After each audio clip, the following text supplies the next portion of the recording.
How's everybody doing out there? Hopefully this will work.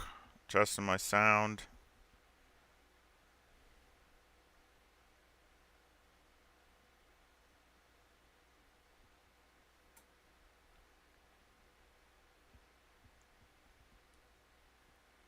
See if my sound is better or worse. See if my sound is better or worse. Made some adjustments.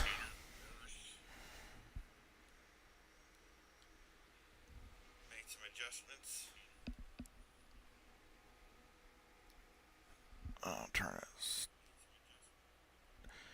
it down. So, see what we got.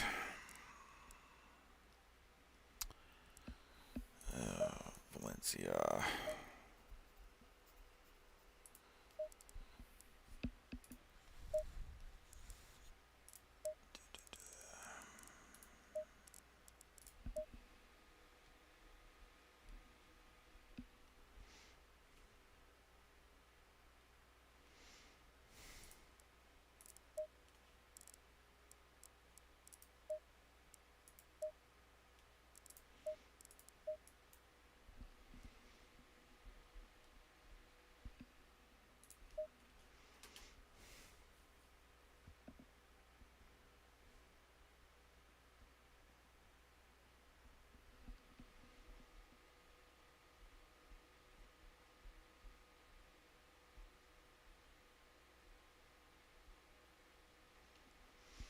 If anybody can, anybody that's out there, if you could let me know how the sound is, if it's too high, too low, or it's no good, or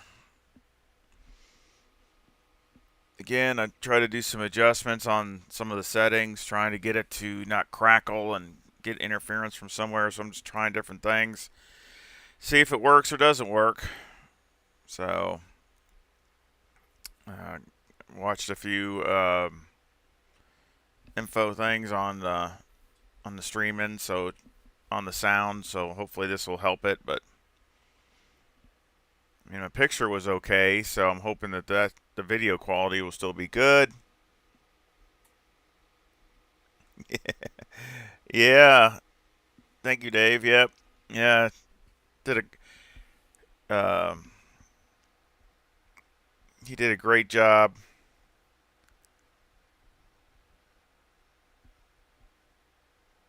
I just call him Mario. Mario did a great job on it. I mean, just same same guy that did it on the other Porsche for me, and he redid it for the new Porsche. I think it looks great. Added a few little different things on it, so there's a couple little different things, but I mean it's pretty much the same. But yeah, I mean I think it looks really really good.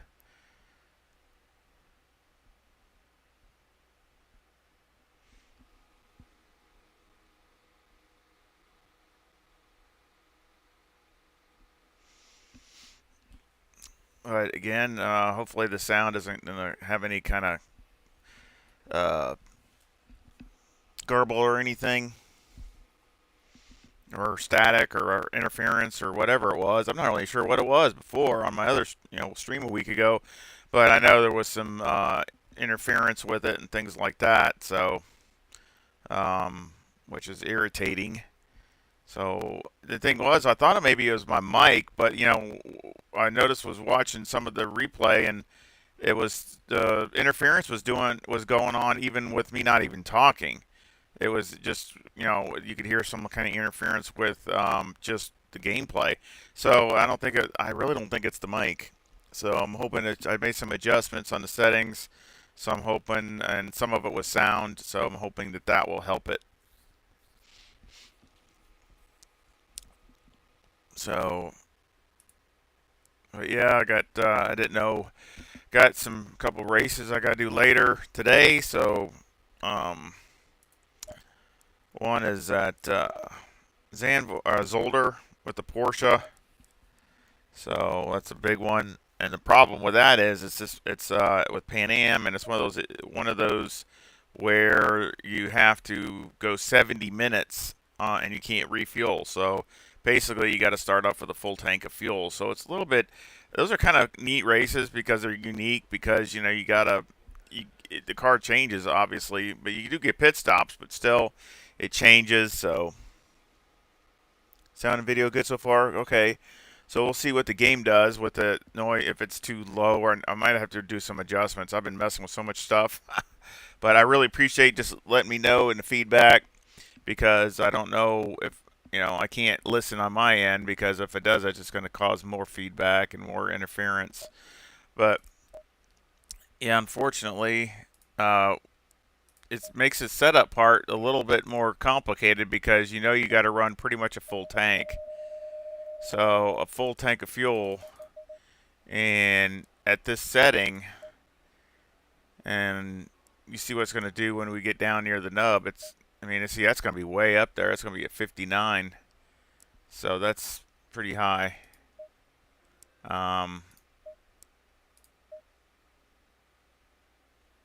Big difference in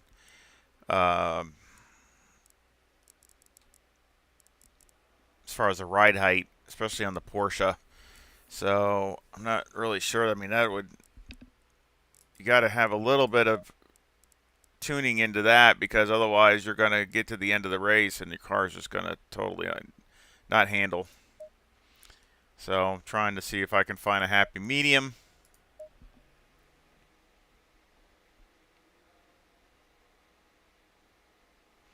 No, I don't think so.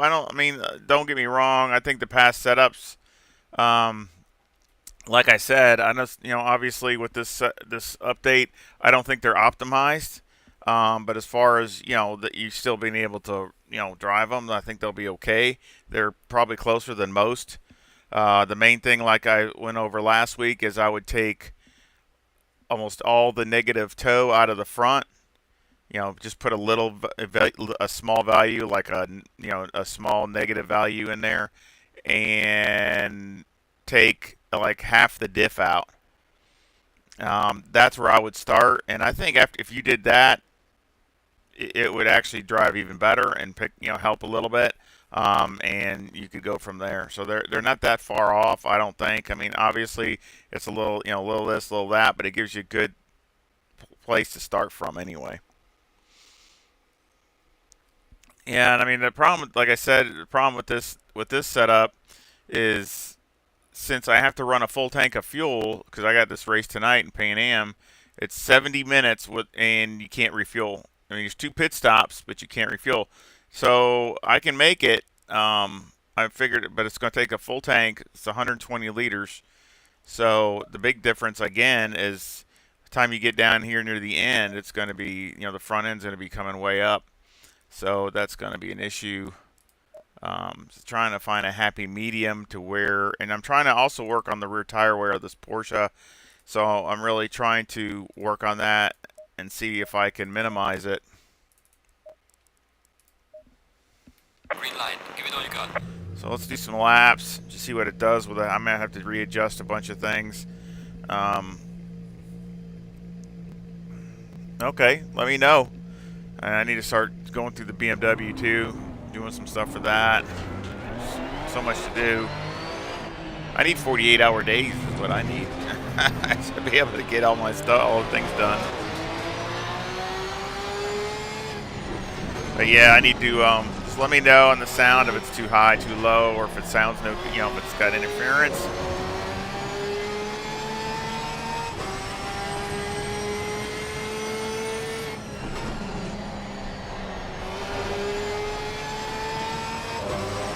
Doesn't feel too bad right now.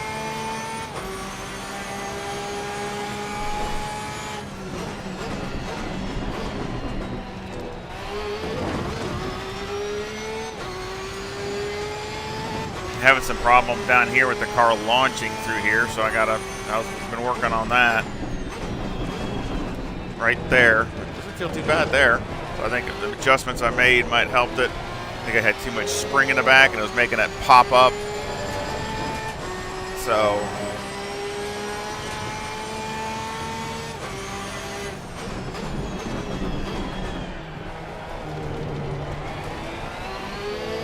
my seasons are going to be starting. I think both of them are starting next week. So I hope y'all come back and join me for that. One in East Seniors, one in Pan Am.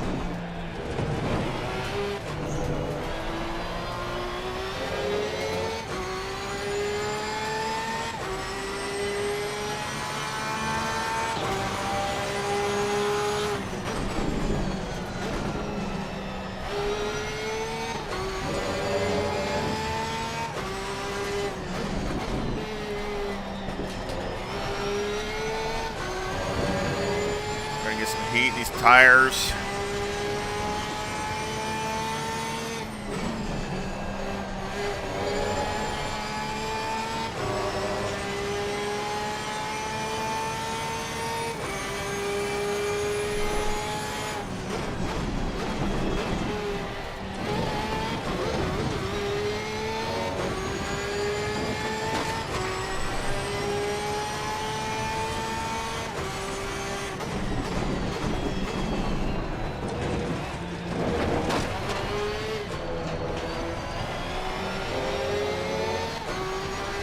Too bad for having a full tank of fuel. Need a balance of it. Tell the braking is a little lethargic type of thing for the Porsche, but I mean that's just because you got so much fuel in this thing.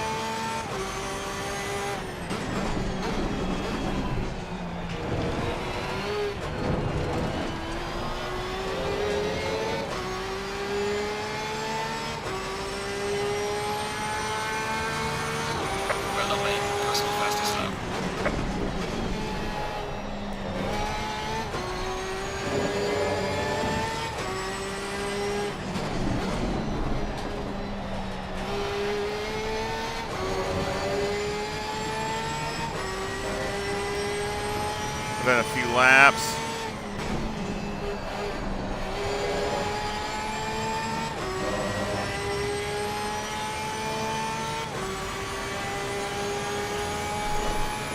It is a nice car to drive.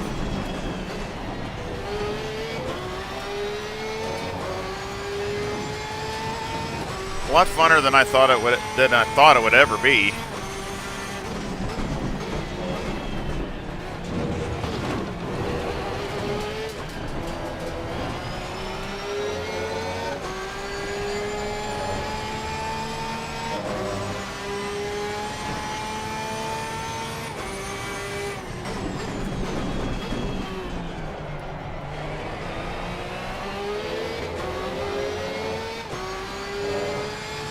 And a big thing is trying to limit the tire wear on the rear with this Porsche.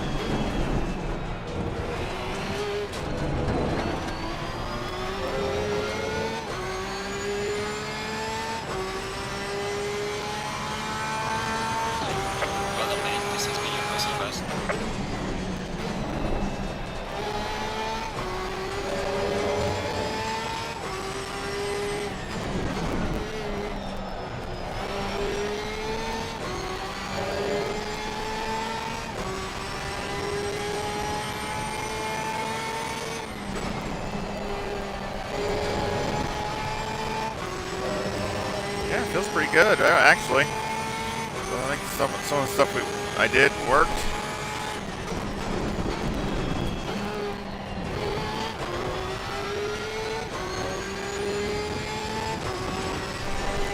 This is my biggest part because I need to attack this down here.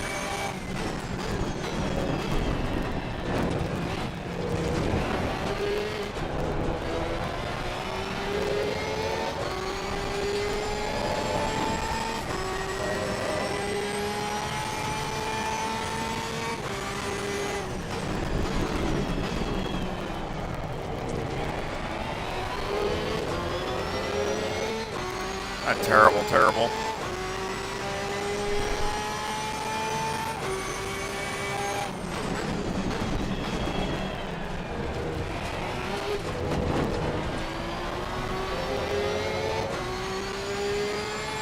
Lost a little bit there. Well done, mate. This has been your personal best. Still need to pick up some more, but not bad for a full tank of fuel.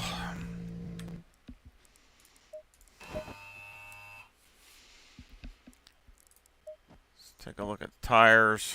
Pressures look pretty good. Maybe you can come up a little bit in the back. What's everybody saying?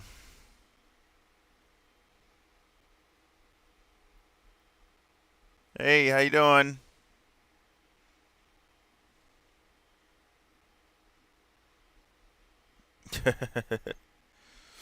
Yeah, I can understand that. I like the McLaren too, but I don't know. I don't know why. I like the car, but maybe the Evo 2 will be even better if they ever come out with that. I mean, I need to find out more upgrades to see what they did to the car. As far as their improvements. Let's look at the tire wear. See, it's not real bad. Again, I like it as close as I can. Front to rear is not too bad. Be nice if it was about one or two more closer, but I think that's the right way to go because actually the most positive toe I think I've ever run on the rear. So I think that's the way to go, and it didn't feel bad at all. So I think this is pretty decent. Something at least gives me a base to go from. Changing a lot of things. I mean, the balance of the Porsche is so much different now with the balance. So, you're having to run stiffer springs in the front, a little softer in the rear compared to the other Porsche.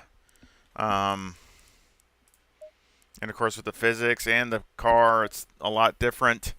So again, I'm almost tempted to run max wing, but I mean, I think this is I did try it earlier. It's not bad, but I'm also trying to have some good rotation because you do max wing and then you got to jack up the ride height. So I don't think you need to do that as much with the new Porsche as you did with the old one anyway. I'm just looking at a good pace. I'm not, going all out, but I mean, I always go faster in a race than I do when I'm practicing because it's, you're just more pumped up type of thing. And I'm just, again, I'm not trying to wear myself out. But I know what the car feels like. It's rotating the way I want it to rotate. So I'll take a look at this last lap, see what kind of speed it has. Got to look at my new beautiful livery too. So I got to throw that in there. Don't get enough of that. Finally feel like I'm back in my own car again.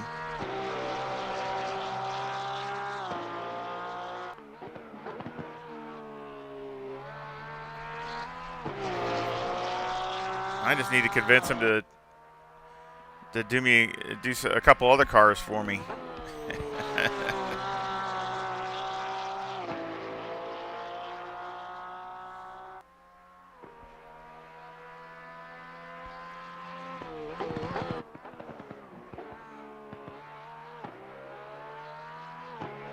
Yeah, I could push it a lot harder through there. But again, the main thing I was looking right here is when I would go over through here, it was like,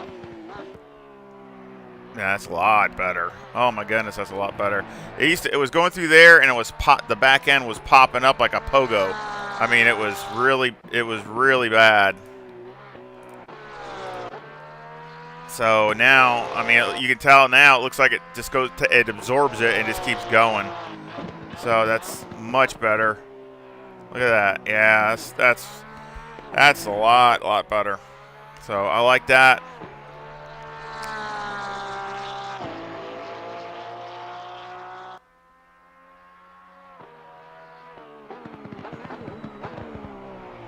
Because I attacked that through there. You can, like I've said before in older videos, you can make up a lot of time going through there if you can be aggressive and attack it. But if you're just barely hanging on because you hit the bump and you're about ready to lose it, you can't be aggressive. You're trying to tiptoe through there, and I don't want to be that way. I want to be able to go through it and just go hard and attack it because you can make up a lot of time through there.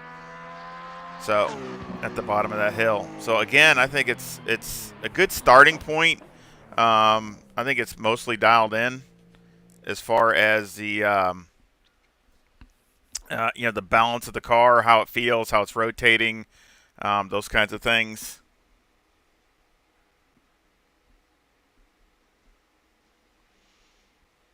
So again, I don't know how the sound is. If anybody can say it, how was the game sound and my sound? Is everything clear and stuff? I didn't know.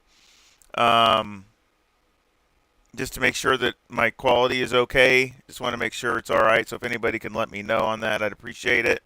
Yeah, because I can't. It's a it bothers me when the quality's nobody wants to watch crackling and sound is bad and all that kind of stuff. So, um, is one bump too in front too low and 1.9? No, that's not too low. Depending on the track and what you're trying to accomplish, I mean, it's not too low. Like I said, you know, depending upon what you're trying to achieve or what the track is. So, you might even run zero. You know, if you're really wanting the car to stay flat and not move.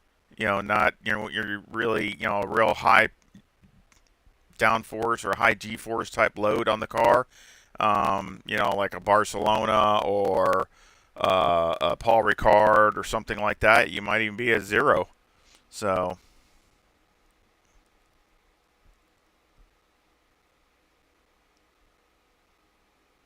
Okay, Marcus. Dave says 440 and sound good. Okay. Yeah, because I can't listen on my end, so obviously I'm just going off of what you guys say. Um, that's all. I didn't know if the sound of the gameplay was okay, was loud enough. So.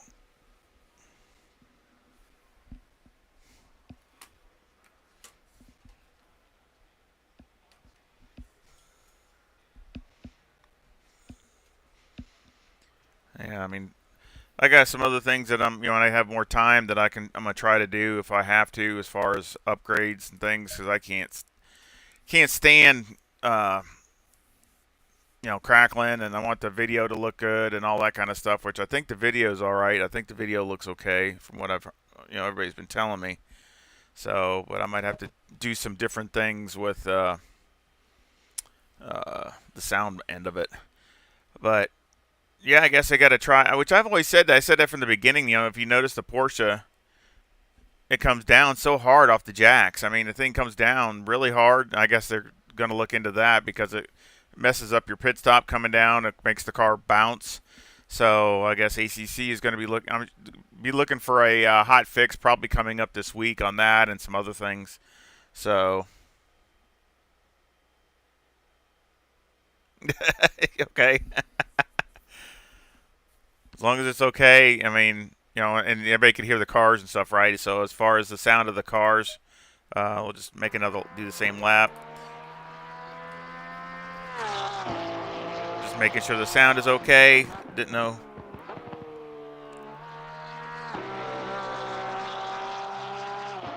Milano? You mean Misano? Oh, Imola. You mean Imola? Oh, okay. Yeah, we can try it.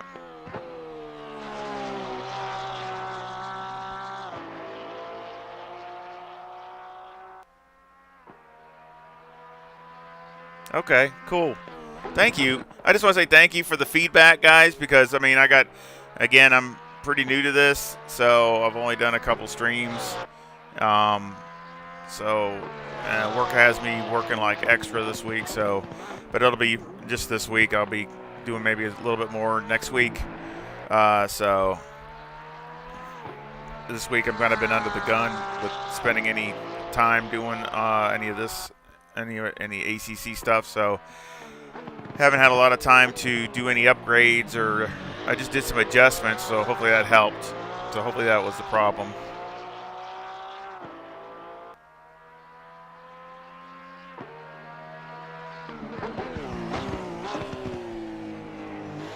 I mean, again with Imola, I mean, again, you got to really run over the bumps to be good. But the problem with you don't want to go too aggressive. I mean, you want to go over them, but you don't want to sit there and you know, run over them so hard. See how the car bounces when it comes off the jacks? The thing actually bounces. So it just, again, that's something I think you're gonna see a fix coming out, because that's hurting some guys with racing and stuff. They come down off the jack and the car actually bounces. So that's no good.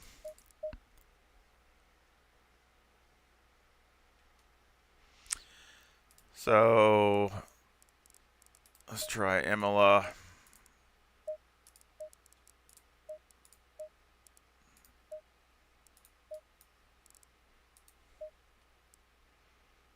See, that's why I needed a custom livery in the Huracan too. Not asking for much, am I? So I got to convince him to do that. Maybe the AMG. I mean, I would pay to do it, because I really like having my own liveries for when I'm racing in leagues and stuff. And right now I can change it because I have this week. My leagues aren't starting until next week, but I have the Porsche. That's going to be for sure. I'm racing the Porsche and Pan Am, and I was going to race the Huracan EVO2 in E-Seniors. Unless, you know, a lot of people wanted me to do something else or didn't like that. But I just figured I want to do two different cars, because if I'm just racing the same car in both leagues, you know, it gets kind of, you know, I don't know, people might not like that. I know a lot of the other creators do that, but to me, I don't know. I just think a little bit more variety, maybe. So, of course, I don't have any setup here, so let's just roll with the aggressive, see what's going on.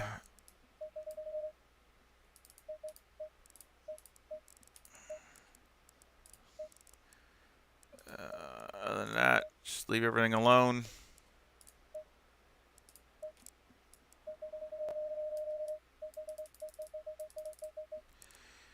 And that's about it.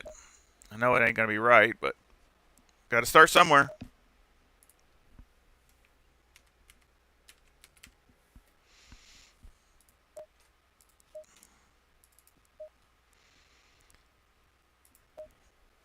Green light, give it all you can. So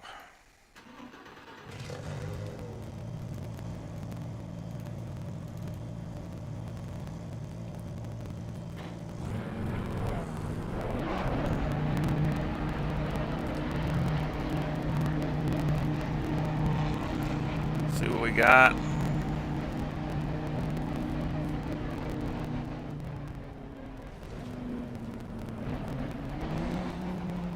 Get my gloves on here. There we go.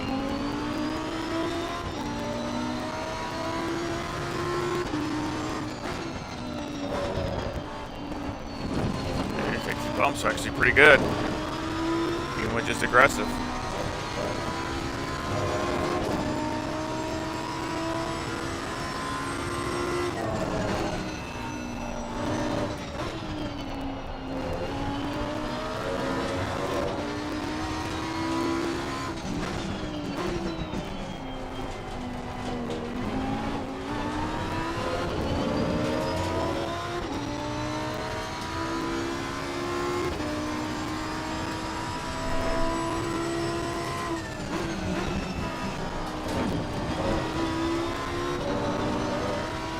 I got to win an LFM. That's always a good thing.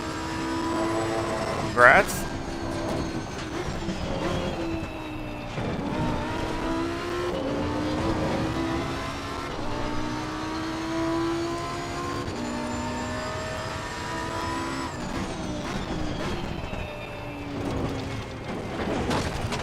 You hit it hard enough, it's still going to be pretty abrupt.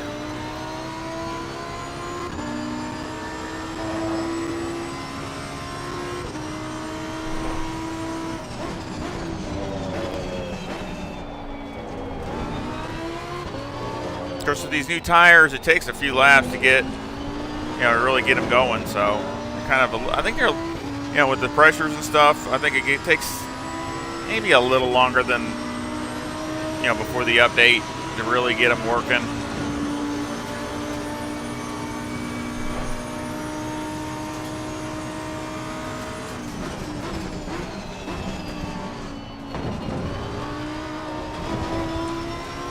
A little harsh, but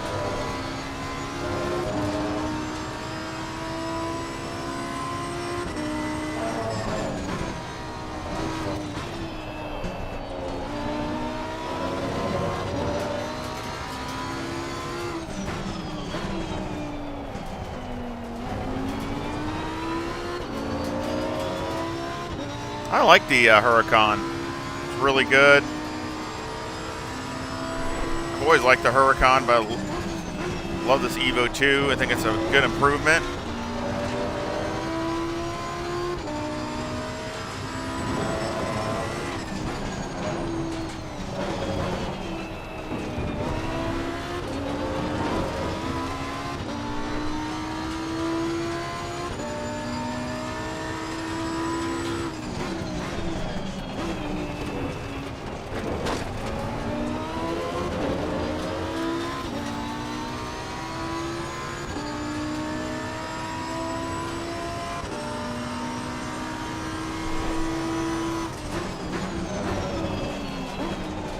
Deep there.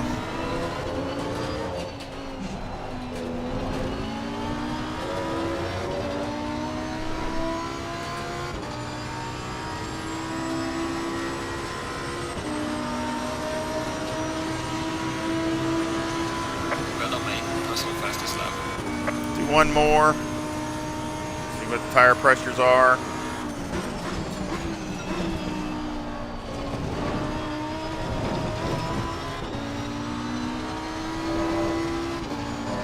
Again, a little harsh.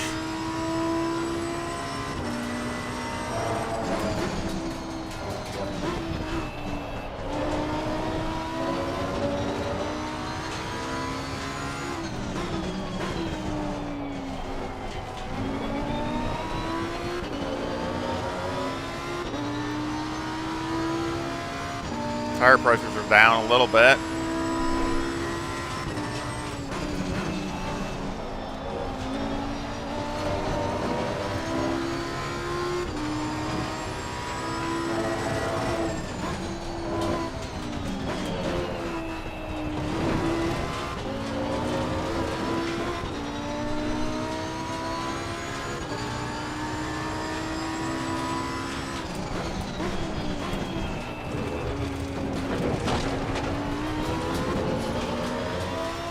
Yeah, I hit that too hard.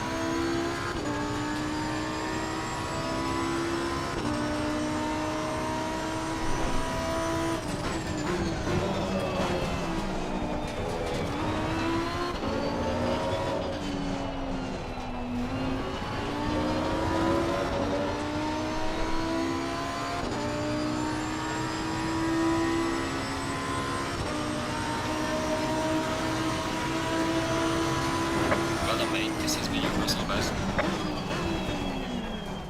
Not bad for the aggressive.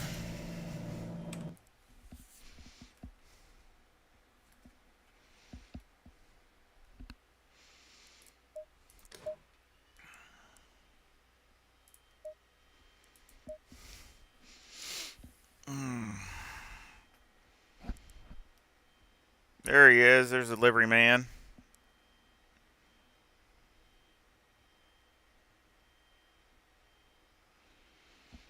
He's awesome. Great job with the car. Like I said, I just got to see if I can convince him to do some more. Yeah, I'll try that. Staying single for the chicane. I could try that. Let's see. Again, this needs to come up at least probably 4. I'll say 4, 4, and 4. So at least that. That's a good starting point. Yeah, you see what they did with a lot of bump stop range in the back. Good grief, that's just. But yeah, we'll just throw something at it really quick. I'm gonna go up to 1 here in the back. I'll leave that alone. We'll knock this down. Knock this way down. More tire on the ground and get it to hook up. All this isn't bad. Well, let's go down to. You're talking about the bump stop ranges, so we'll knock the bumps down range down a little bit.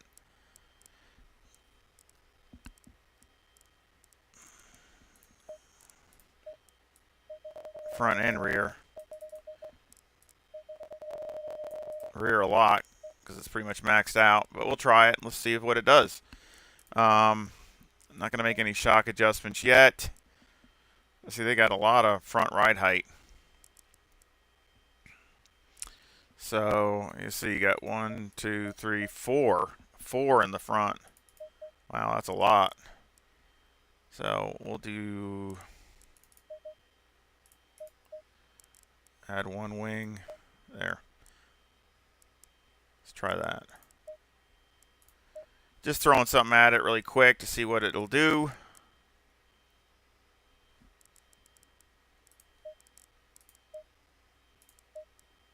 But we tightened up the bump stop rates, or not the rates, but the rate on the rear, but the range we brought it way down.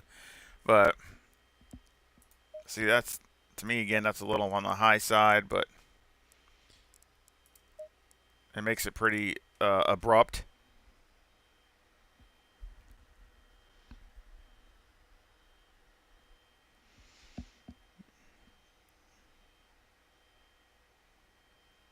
Oh no. Crackling's back again? Is anybody else having that, or is it gone?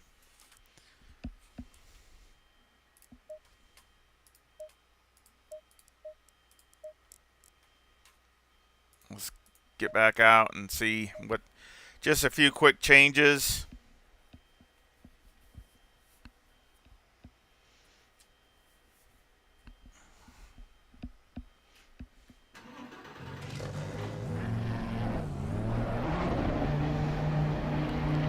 Do a few changes just real quick and see what it does. See if it does over the bumps. If it upsets it too much, or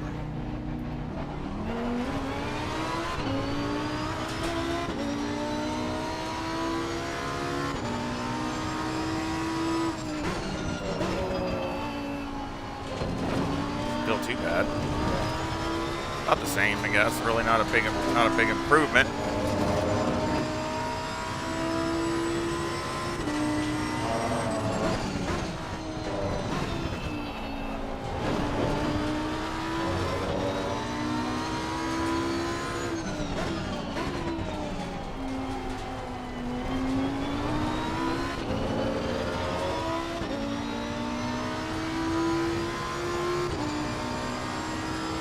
Car sounds are fine.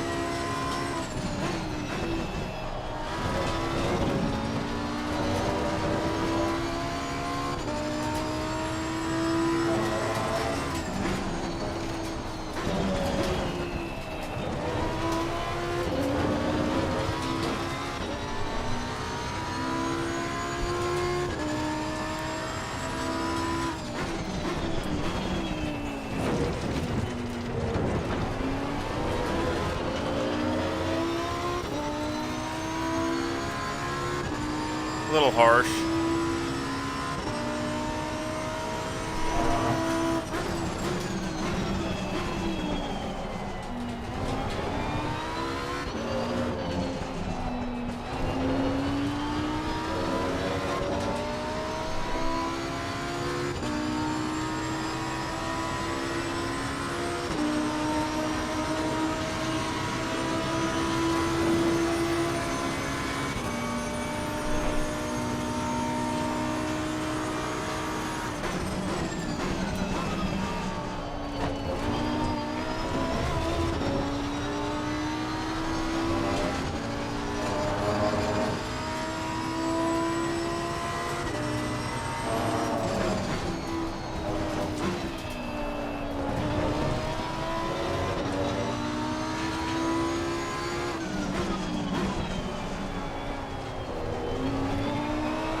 Tires are still coming up.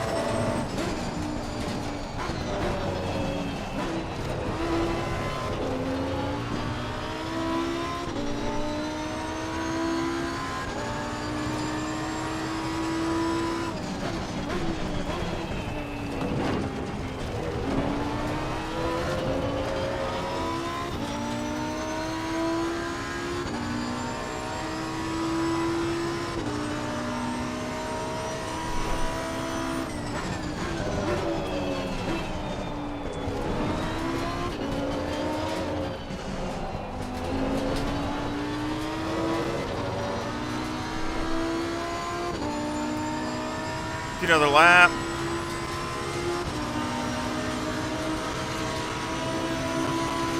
Red on main, personal fastest lap.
This handles the bumps pretty good. I haven't touched the shocks, so I mean.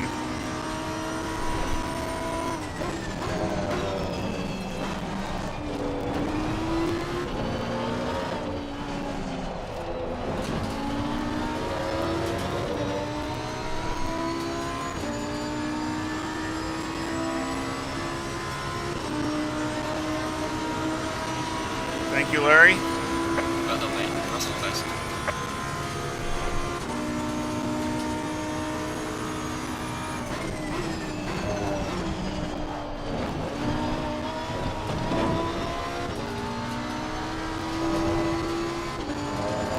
Do one more lap. I want to try one thing in that chicane.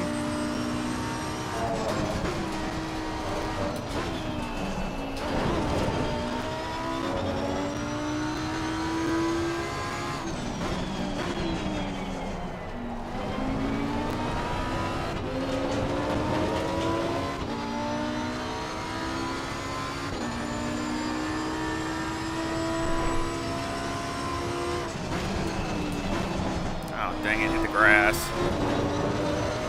My fault. Barely touched it.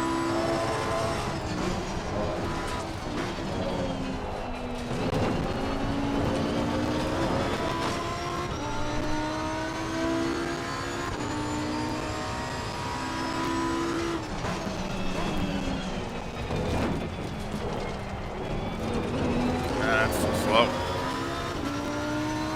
I lost 2 or 3 tenths.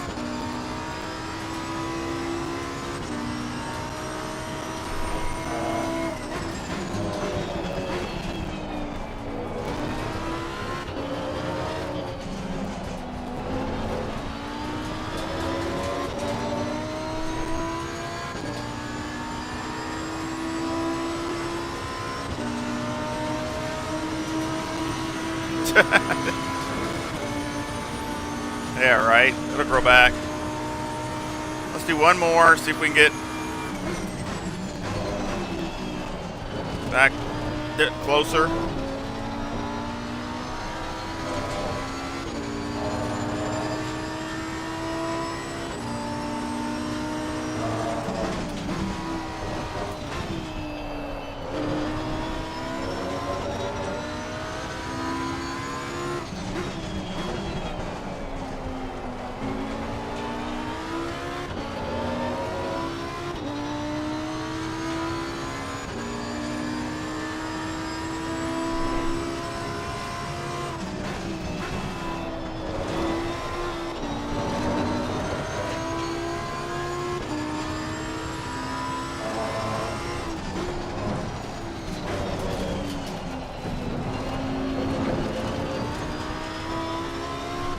Dang it.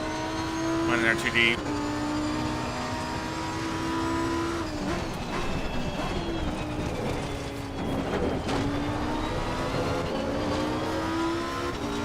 Back where our Delta is. Kind of messed that up a little bit, but it's a little bit more speed there.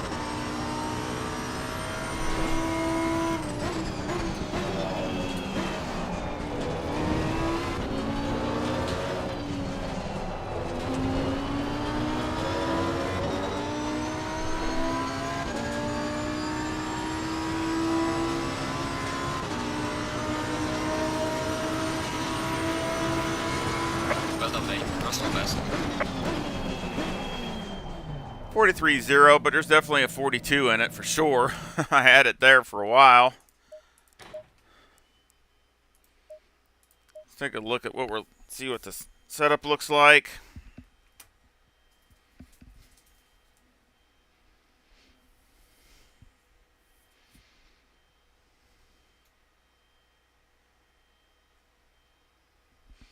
Yeah, I'm sure about that.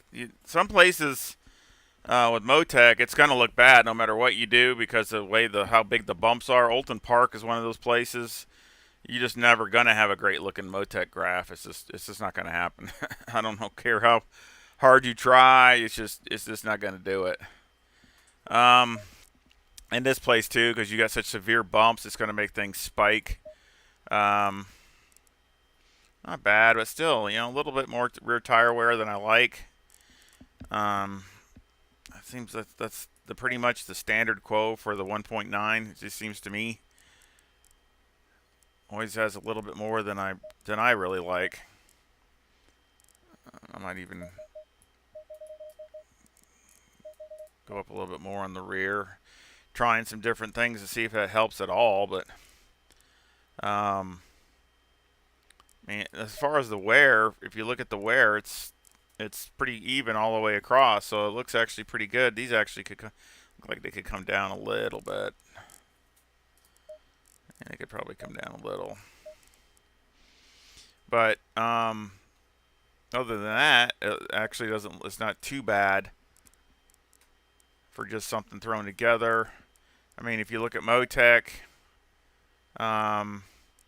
maybe one click in the back, just a teeny bit more rotation.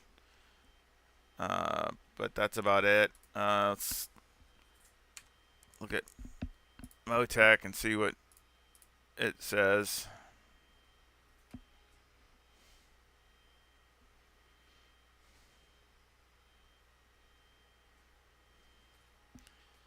All right.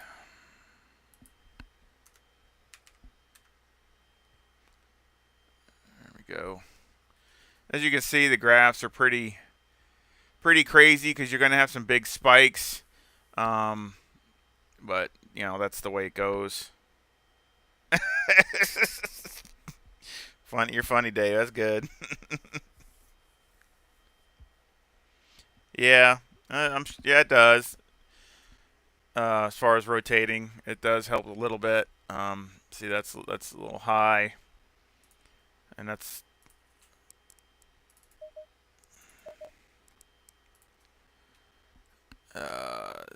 48. See, this actually could come up a little, actually. Maybe, but this can come. I'll just go down. Oh, there you go. I'd rather be a teeny bit on the soft side just because of how bad the bumps are. Again, a lot of times you got to go, you got to take it down and then maybe come back up. So it just going back and forth. These always look on the Huracan, of course, a regular Huracan. I don't know about the EVO2, but these always don't look that bad actually. But they always look kind of flat compared to the front. That's just the way the Huracan is. Usually I always adjust it back to to get a little bit of variance in there. But I mean, you can see it needs to come down.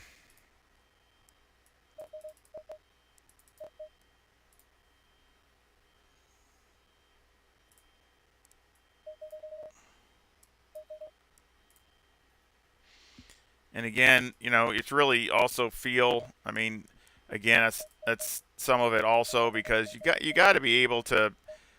Uh, if you're doing this over Motec, it might be again you're getting it really close and a base, but then you might have to just to get it to handle right over this bump or this or feel a little better. You might have to give a couple clicks here, a couple clicks there.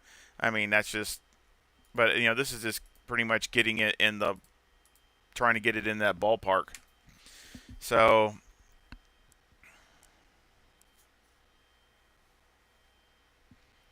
so yeah, I've tried a lot of the base. Hey Mario, I've tried a lot of the base setups. What do you mean, like the standard ones? I'm assuming you mean what that comes with 1 point. You know, they're the same base setups. Most of them are anyway, other than the new cars. Um, I mean, they're not going to be even this. I mean, this is not terrible, but I mean, you're still going to gain a bunch of time with something that's uh, you know, more dialed into your driving style. I mean, there's just no question. So, I mean, the thing is it depends on. I hate to overcomplicate things, so I'm trying not to. But you know, with depending upon how competitive you are and how you are about your times and or what if you're in a league or you're just messing around with the you know with quick joins and things like that or the CP server or whatever you're doing, a lot of it just depends on what you're trying to do in particular. But I mean, you know, just like me with a race like I was talking about earlier, I got my race tonight with Pan Am that's 70 minutes and you can't refuel. So I mean, you really got to look at each individual race and look at that and maybe do a few adjustments for that race because whether it's a sprint race, well, a sprint race is going to you know you might look at that a lot different than you would if you got to run you know an hour, okay, you know something like that. So it's you really got to look at a few little things. I'm not saying you got to completely turn the setup upside down, but you definitely might have to make a few adjustments to compensate for that or to so you have a again it's not the best. It's not having the ultimate lap. It's having a good, consistent car that you can do decent laps at a consistent base, you know, consistent level through your whole race.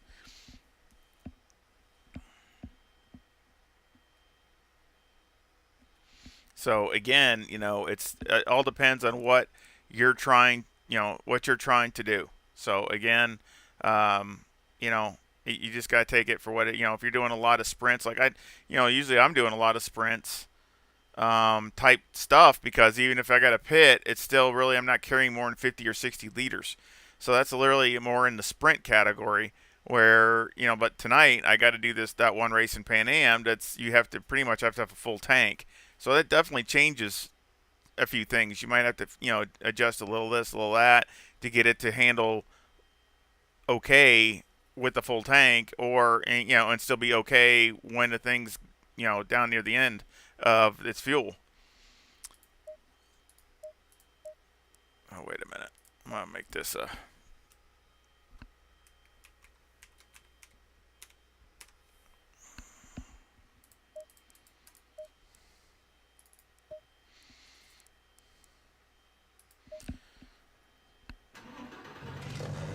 So let's see if we did anything to make it any better. Or did we just not get anywhere, which that happens. I mean, sometimes you got to do that to find out that doesn't work. All right, maybe what we get done with this, we'll bring the Ferrari over here and see what it does. Stop, you know, with the aggressive. So they're too good to be true. So let's see how good they are. If anybody's interested in that, you know, we can do that. Doesn't take that much time. Make a few laps here.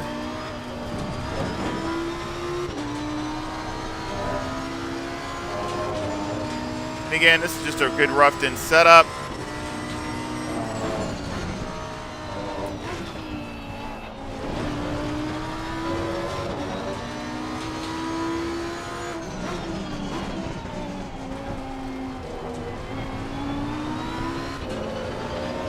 Feels pretty good for cold, you know, for cold tires.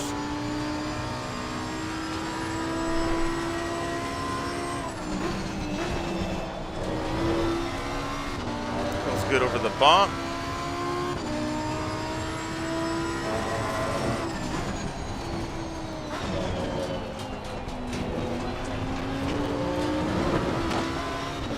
Definitely feels better. Feels a little bit more controlled.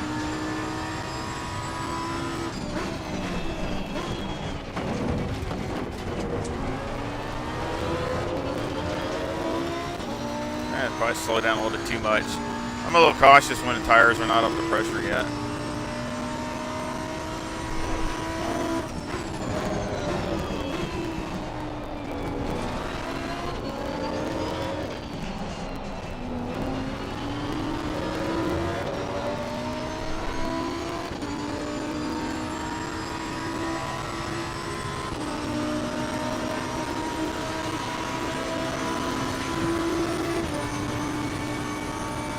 Hello to everybody. Appreciate you stopping by.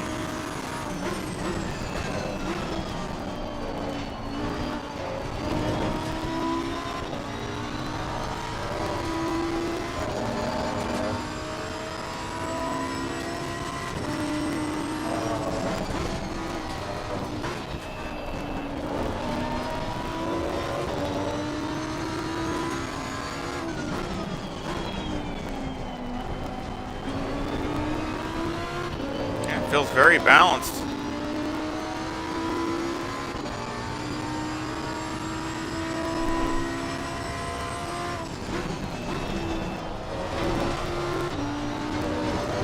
Feels pretty good over the curbs, over some of them.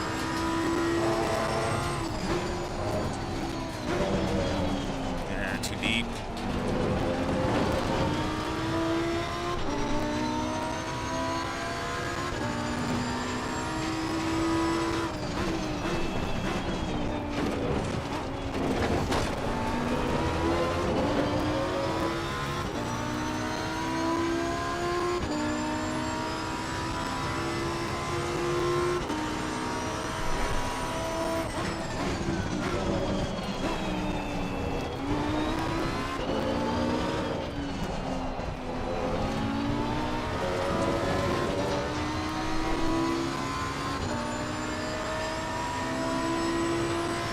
Of course, the good thing about the Huracan now, you know, you got TC1 and TC2, and of course you got the maps to change the engine braking. So there's so many different adjustments that you can do on the fly. That's one of the advantages, I think, of this car over others.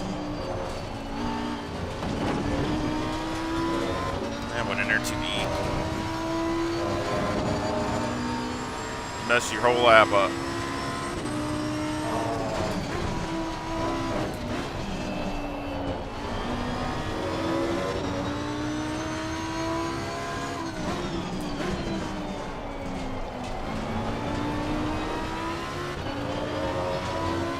A little oversteer you off the corner.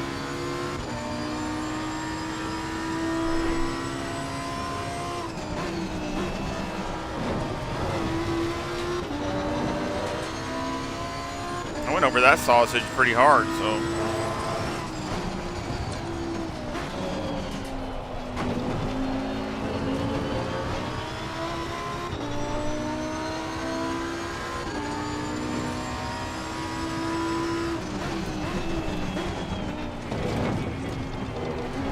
Better.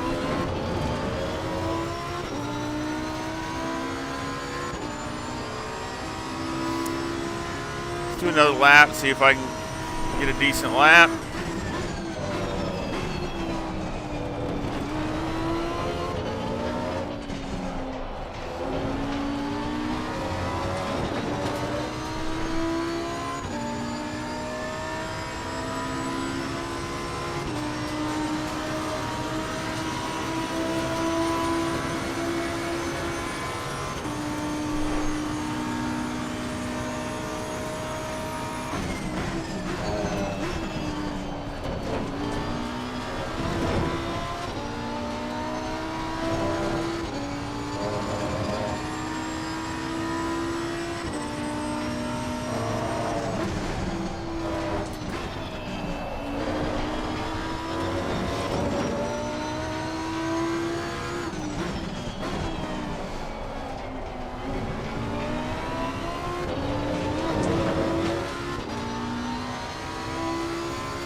that was messed up. Stick the bumps.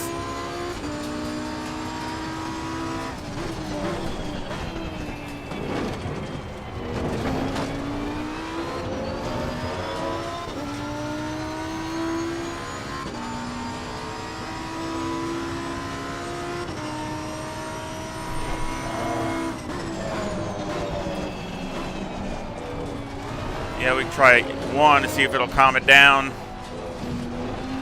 with the oversteer.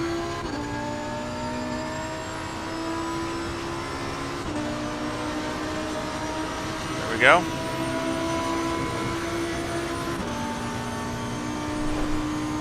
Let's try it.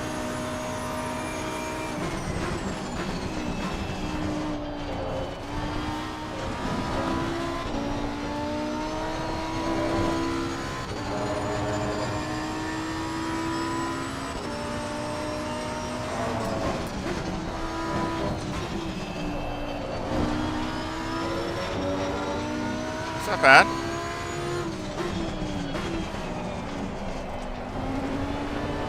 Oh, and that still does it. That's a slick corner there.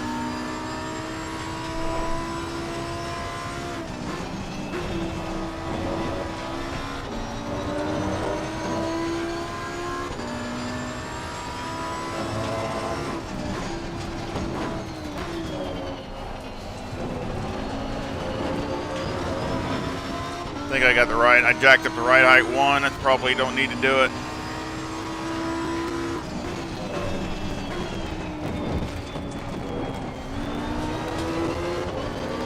Let's go the other way. Let's just try it and see how it reacts. So we went up to engine map 5.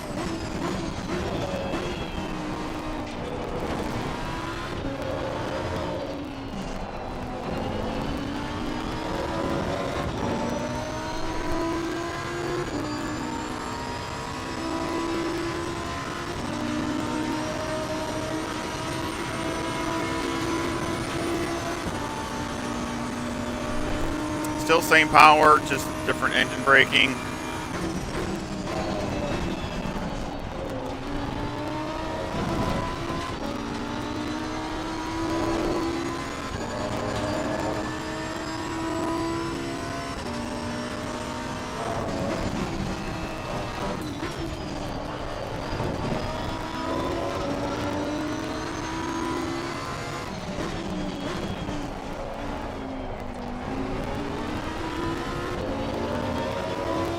Not bad.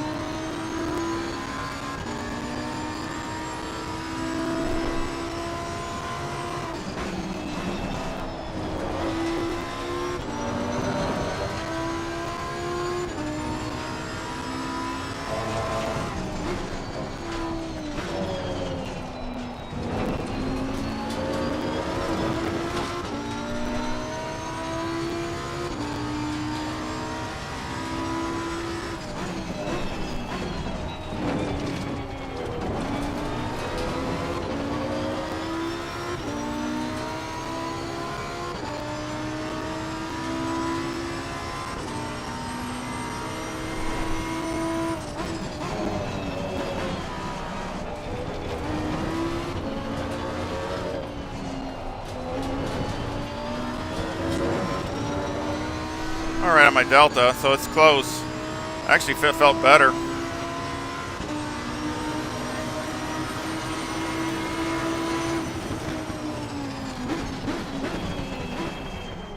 Yeah, I like it better there for sure.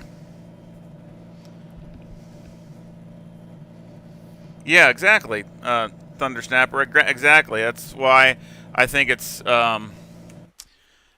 it gives the Huracan, the EVO2, a little bit more adjustability, which is never bad. It's always good. And again, you can do that. I mean, you can do different things like that for different drivers that like it like this, and it can find something that's makes everybody happy a lot easier by just adjusting things like that. And that's and of course, as the car changes in a stint, you can adjust it. So again, it's all good. I mean, really. Um, actually, probably take that down and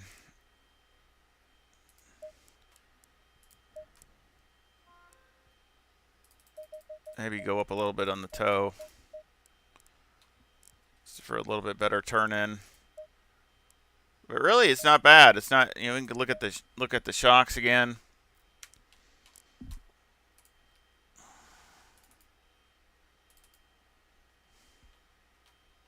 There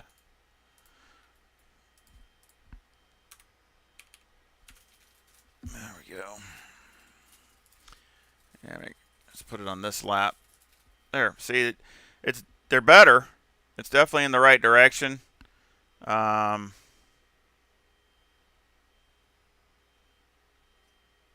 still needs to come down. Bump still needs to come down, so that's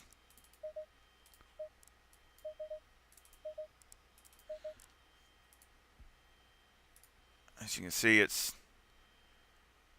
over 50, and it's got a big drop off here, so it just needs to come down a little bit more. Rebound looks much better, much improved on the rebound part. Of course, here looks like the rebound can come down a little bit on the rear end.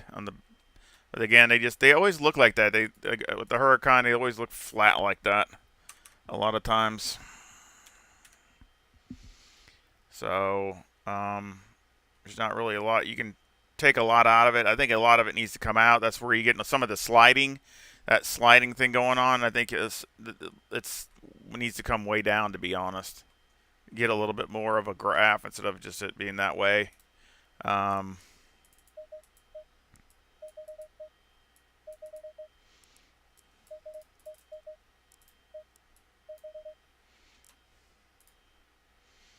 Because they're just way too high,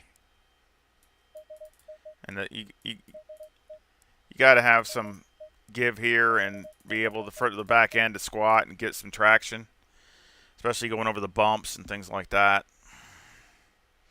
So again, in the beginning when I'm doing this stuff, I do pretty big swaths just because time's always against me.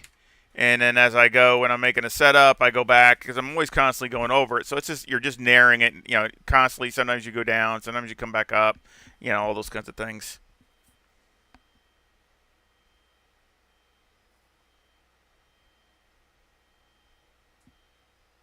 Yeah, I mean, you're probably right.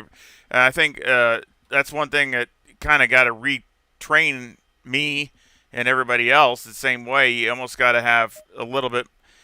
You don't need the brakes to get the car to rotate. So a little bit more brake bias the other way probably is a good thing because you just don't need it to use it. It just doesn't. And that's almost with every car. I mean, I don't think. I mean, even the Porsche, you just don't seem to. Maybe for qualifying, I'm not saying that. You can probably get super aggressive because you absolutely don't care about tire wear. You can just do whatever you want to do to make it go fast. But for trying to do any kind of stint, forget about it. I mean, it's not gonna. You're gonna destroy the rear tire so fast. It's crazy. So, and again, you look at here. So you got, a little bit more of a gap than what I like. I mean, you got, but the rears are always going to wear faster on every car, especially the Huracan. But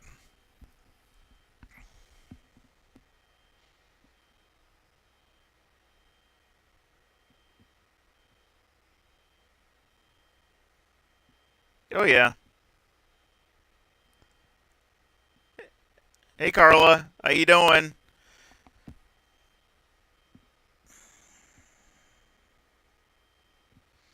So again, I appreciate everybody stopping in, checking me out.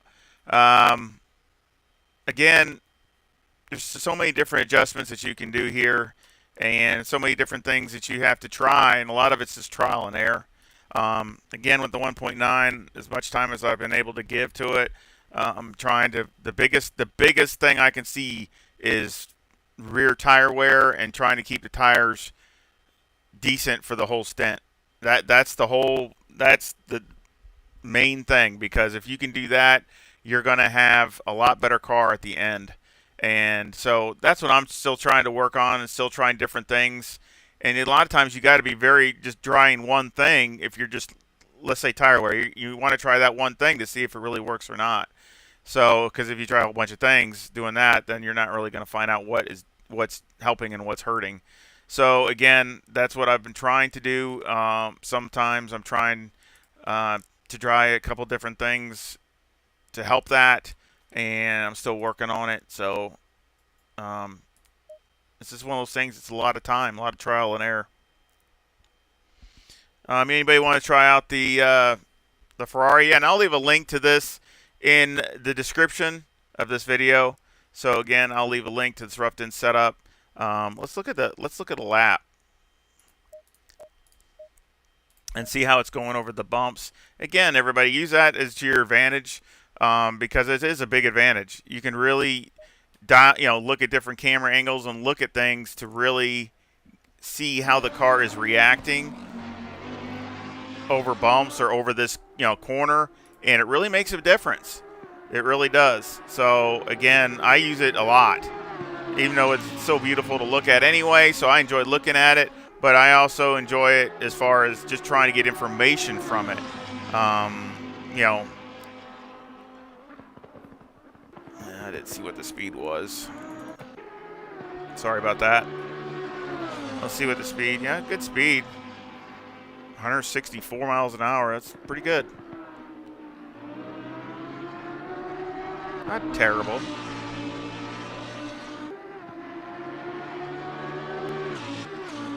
Gotta love the Huracan. Gotta love it. Yeah, I went right over that. Really good.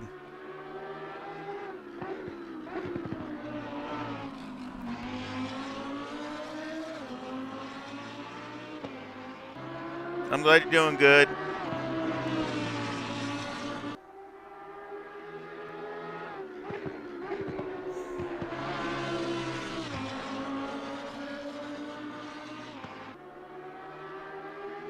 Let's see what does over these bumps coming up here.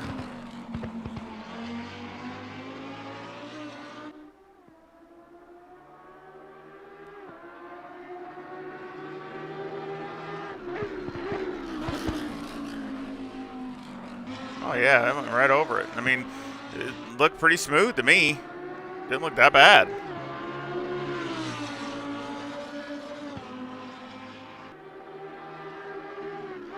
I think I went a little bit too deep here, but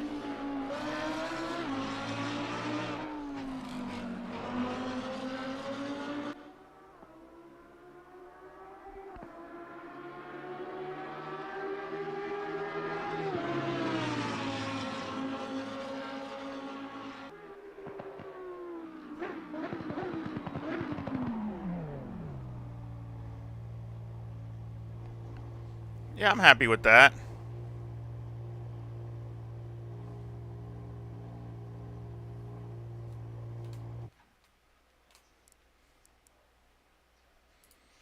So again, I'll leave a link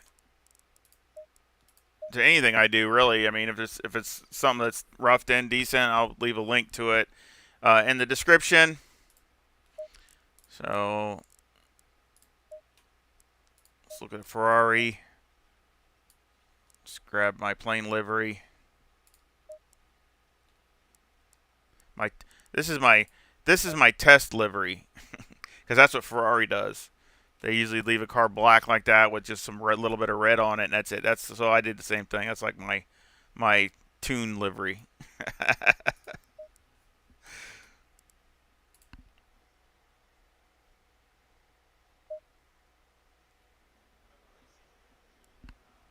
So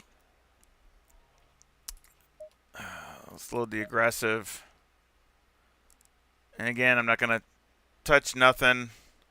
Of course, he wanted me to set the ECU's already on 3, 1, and 0.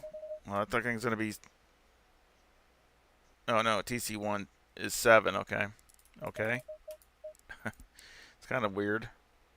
Basically, tuning the car with the electronics, but no mechanicals type stuff. ABS 5, it's already 5. And brake 58. Okay. That's a lot of brake bias down for the Ferrari. So let's try that, see what it does. Again, some really weird values with the Ferrari. But, I mean, it's a different car, so you got to learn all those things. And the more time you spend with it, the more time, you know, you'll get to know what it does, and what it likes, what it doesn't like, all those kinds of things. So let's try this.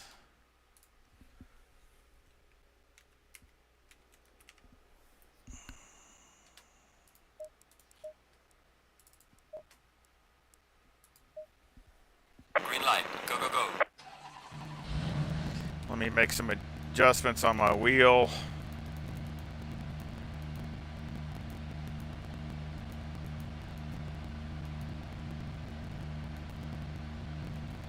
If I can find it here. There we go. Yep. Got to get my wheel back to for the Ferrari.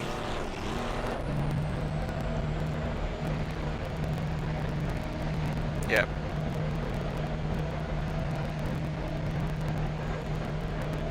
Glad you're doing good, Carla. Hope everything's well.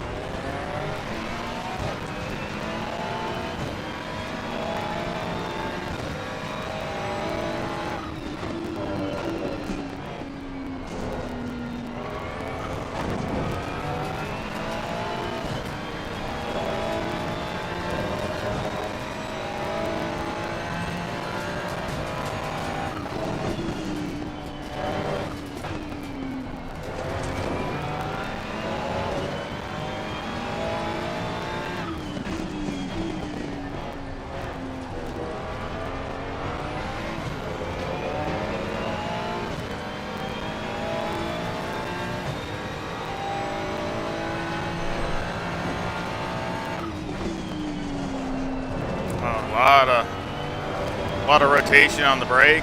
A lot of rotation.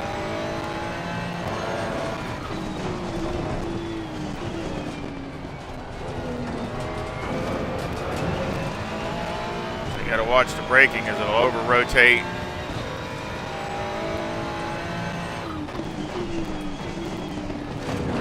Whoa.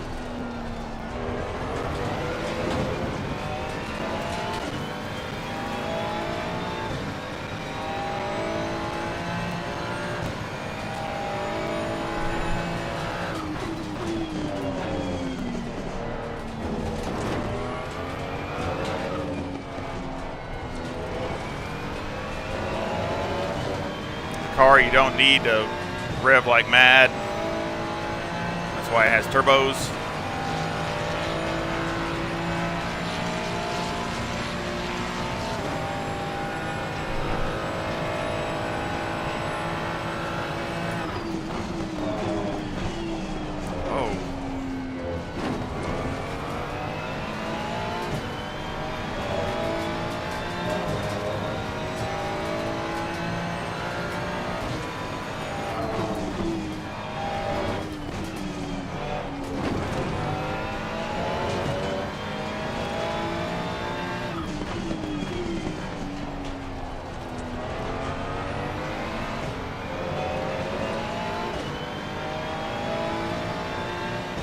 A lot of rotation on the brake.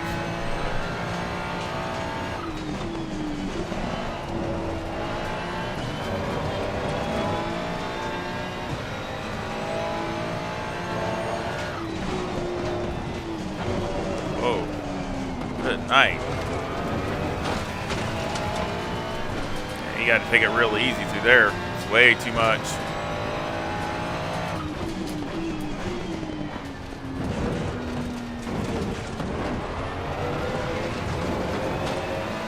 Feels like it's taking the bumps harsher than the Lamborghini.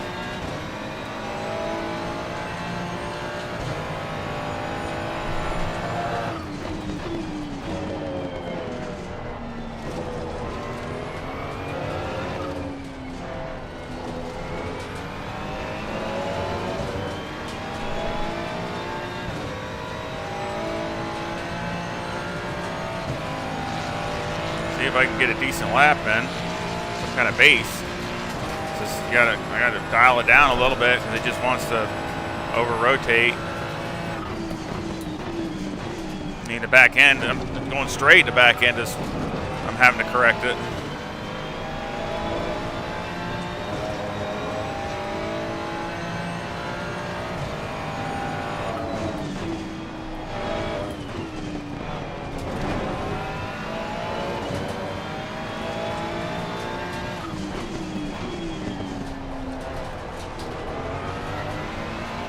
Probably the best it feels is through that turn because it helps it rotate faster. Down in this bowl though, you gotta be really careful.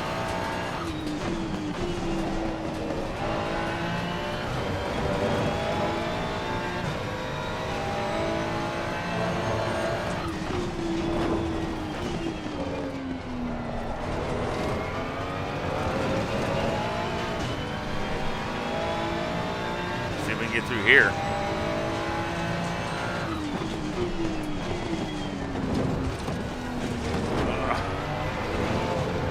Harsh over those bumps.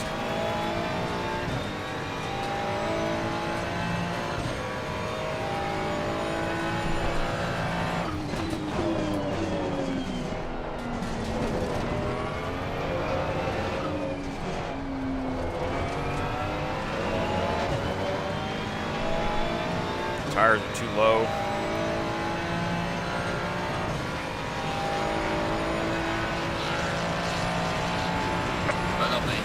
Step so far.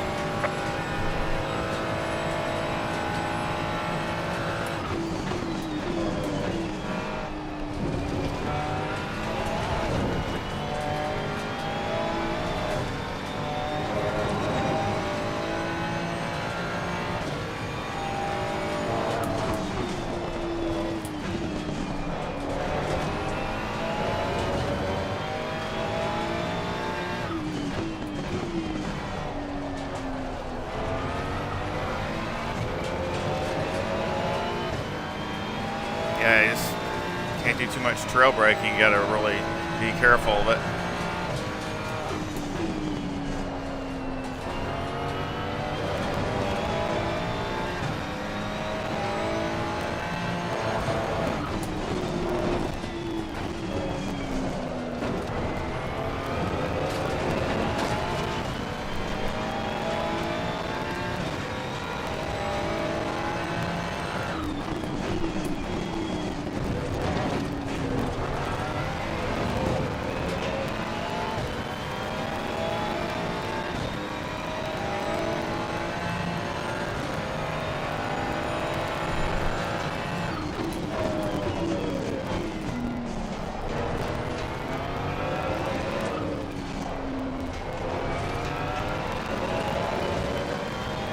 You got to adjust your driving style to it. I mean, it's just a little bit different.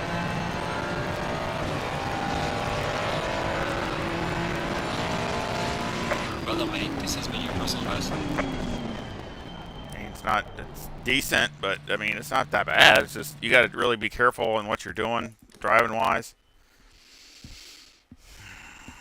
Oh, I'm always having fun.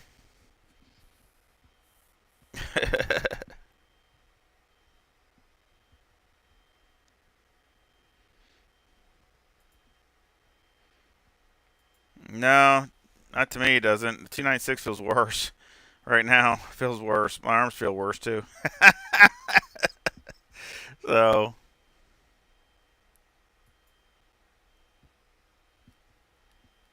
yeah. I mean, it's the only thing I would let's look at something. Let's look at the again. You know, tire wear in the rear. The only thing I'd be concerned about because it's gonna progress fast with all that brake bias. Also, to me, it does not take the bumps that great, to be honest. I mean, it's not terrible. You just gotta adjust your driving style to that. Again, I mean, I like to use this less. Maybe that's not. I'm not saying that's right. I'm just saying I like to use it less because I'd rather use that in the race. So if I'm trying to, if I'm in the middle somewhere, so kind of like the Huracan where you're in map 3, you know, you want to start off there really all the time, and then that way you can go either way if the car's handling. Well, it's kind of the same thing with this. I like to have TC helping me and TC there, but I'd rather use that to tune the car during the race, not trying to make the setup. That's how I try to do it. That way you have more mechanical type grip and you're not just relying on electronics. And also the feel of the car.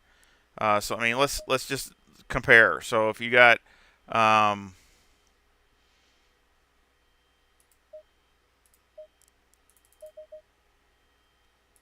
let's get some telemetry going too. So I need that.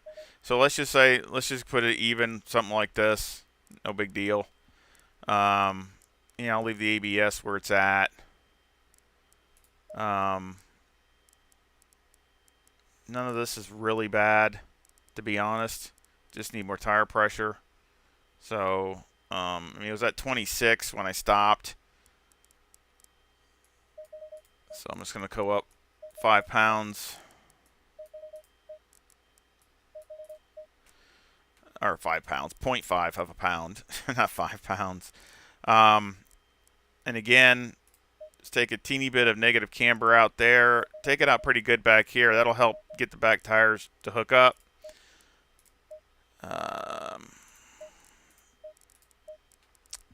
Put this back up so it's not rotating so hard. But not all the way up to 64. We'll put it at like 62. Let's take a little bit of bump stuff out in the rear. Try to soften it up a teeny bit.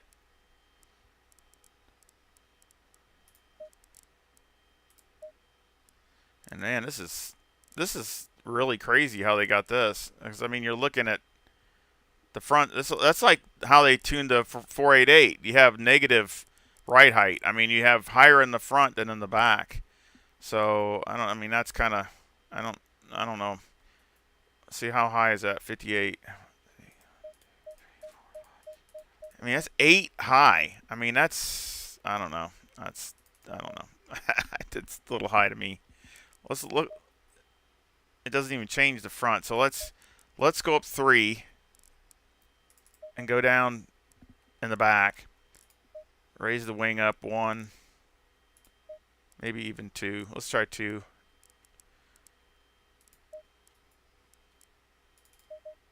Let's just lower all this down.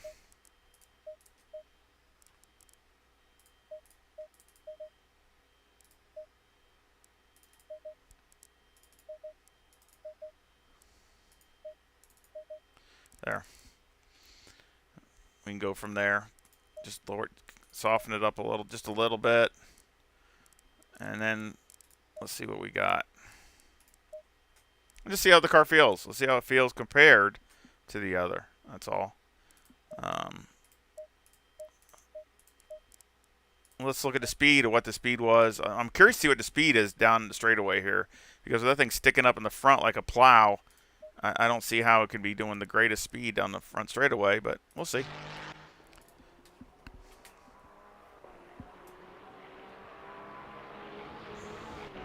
Let's see what the speed is.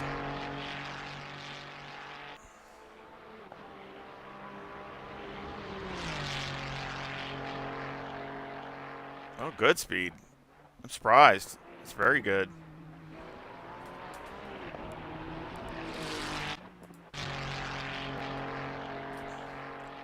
It's barely clicked 167, so it's 166, 167. That's really good.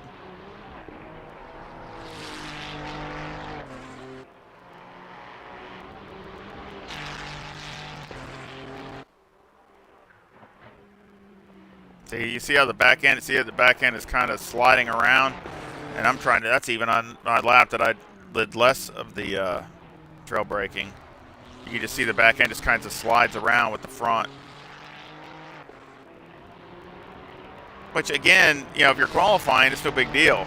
Who cares? You just want to go fast, you can go. But the thing about that is, it's only gonna get worse.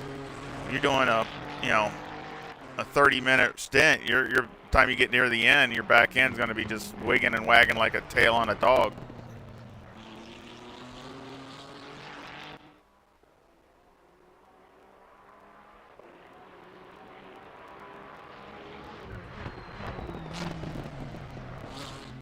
Yeah, I mean, it looks a little harsh. Definitely looks a little harsh too, and it felt harsh, but it's a little harsh.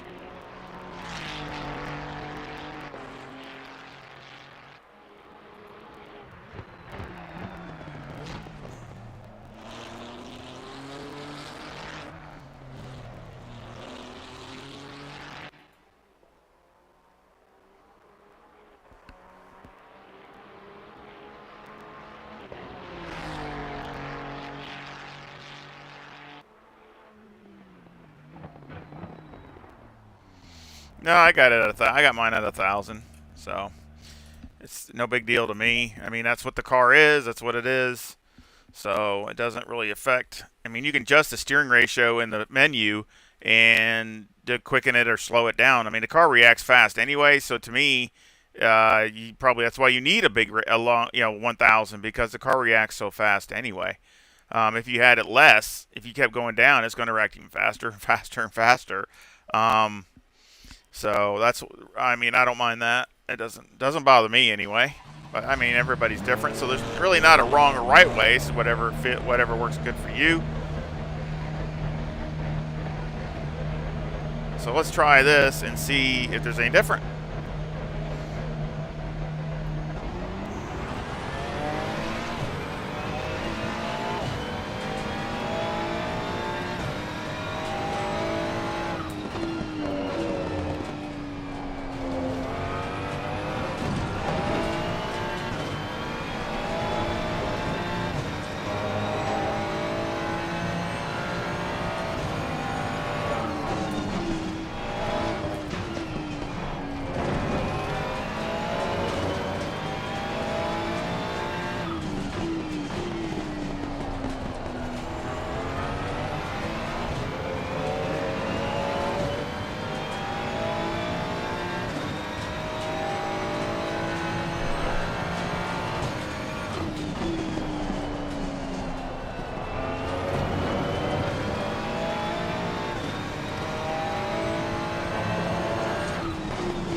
Much easier to control in here.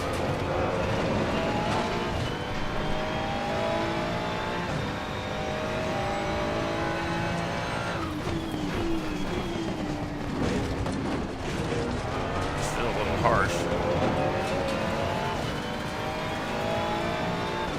Well, we can look at the Motec after I do a few laps here and see if we can get it closer. I just did a ballpark thing there, so we'll take a look at Motec and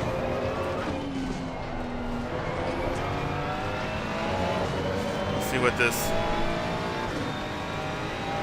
Appreciate everybody stopping by too. If you could hit the like and subscribe, I'd really help. I appreciate it. Appreciate everybody stopping in.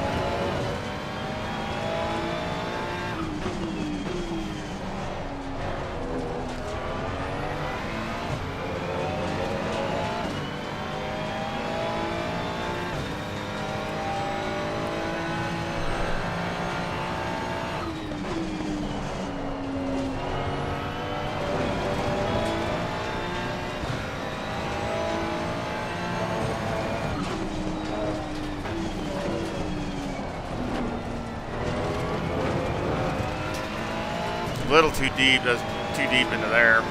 I would have lost it if I was driving it before. Especially for the tires, they're just not up to temp here, not up to full pressures and temp yet.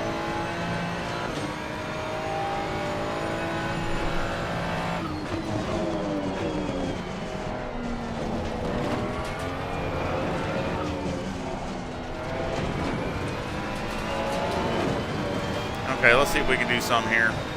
Doesn't feel bad. Still not going over the bumps like I wanted to though. And that's big here. I mean, that's big. But I mean, it doesn't feel bad at all.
That hurt.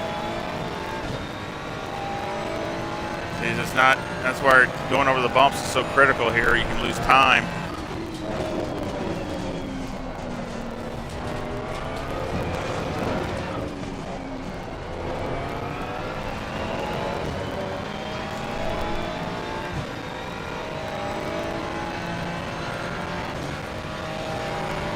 One more lap. Well, mate, personal fastest lap.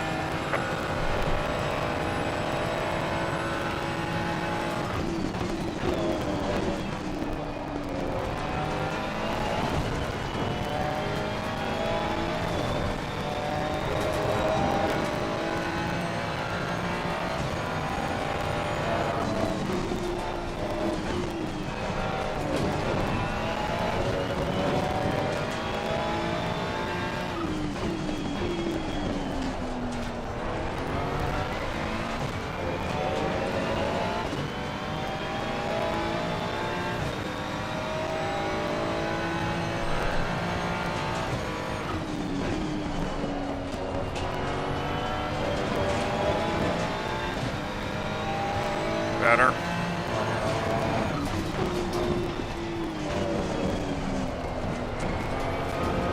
Dang it.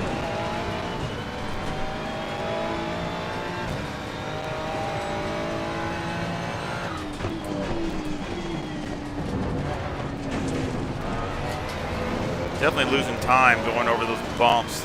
This is too harsh.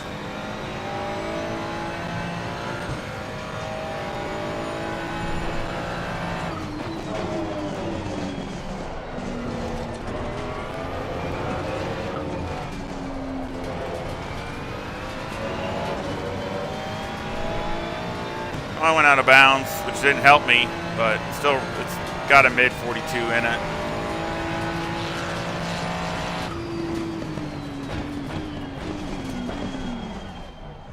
So, it's decent improvement,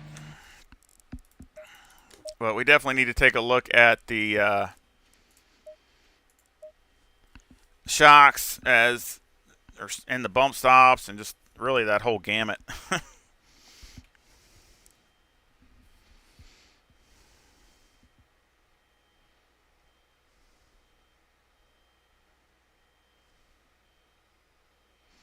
Let's see.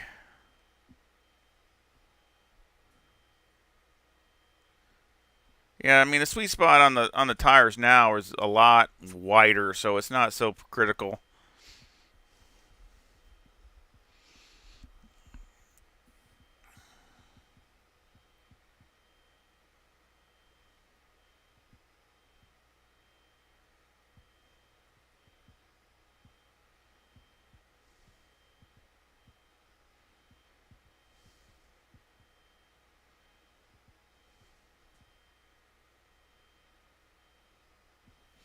Yeah, probably. I mean, I think it's really the OP car, to be honest. The Ferrari.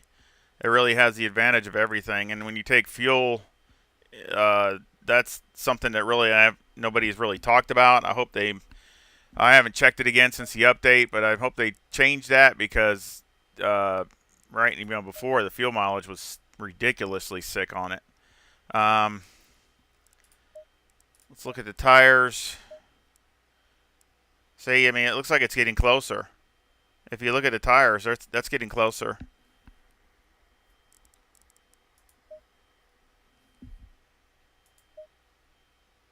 About the same. I guess it's not that big a difference. It's a little different, but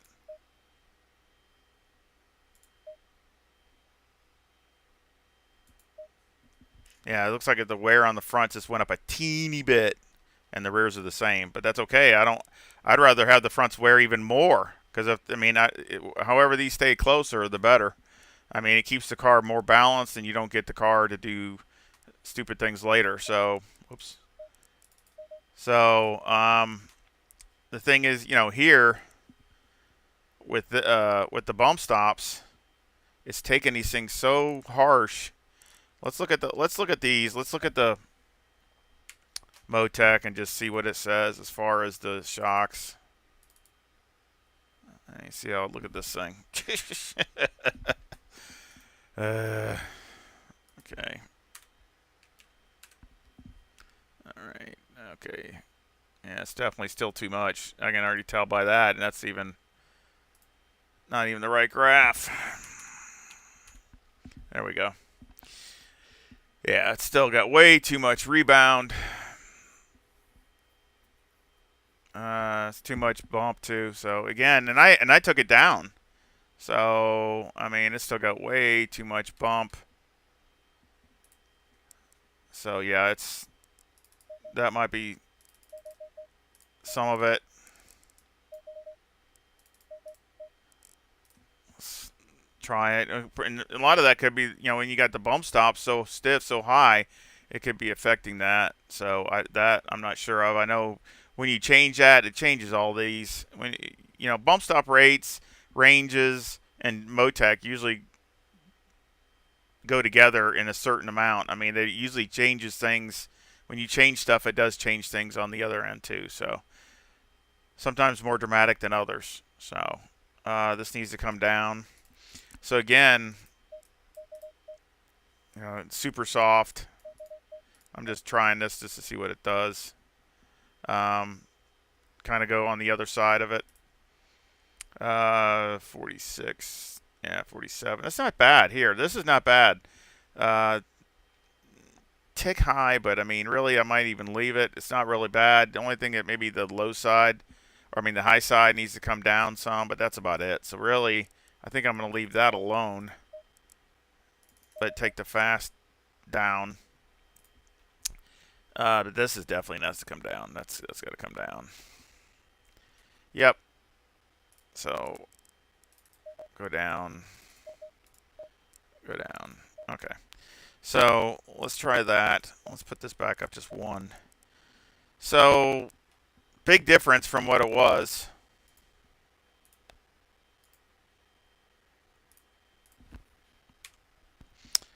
Gotta do something with this. This is just.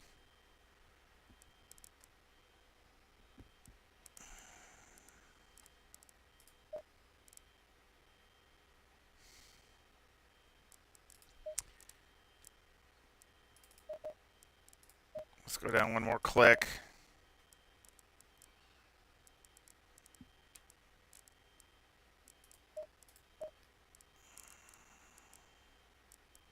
Balance did not feel too bad. So again, this is more of a race type setup. I mean, something that you're looking for consistent times. But I mean, I already ran faster already, so. But you're looking for consistent times that can do this all the time. And now you got your TCs that you can adjust during the race. That you can, let's say the car is getting oversteery because the tires are wearing. Just for an example. Let's say the tires are getting really, worn near the end of the stint, and you're getting a lot of oversteer. Well, you can take the TC2 and go up a couple, right? You leave TC1 alone. Put TC2 up a couple. There you go. It probably almost get rid of it. Yeah, it's going to hesitate it a little bit, but I mean, now you're not going to be counter steering, or you might not lose it. I mean, that's how you adjust that during the race, so you can still try to keep your lap times in the tire wear. Uh, or you start seeing it doing that, you can start turning it up, trying to keep because you start sliding them, and all they're going to do is bring up more heat, especially the core. The heat's going to come way up, and wear is going to increase times 2. So as soon as you see that, you need to do something to limit that. If you're still got a long way to go. So again, just tips that that's what I would do. So I'm just throwing it out there to help anybody else.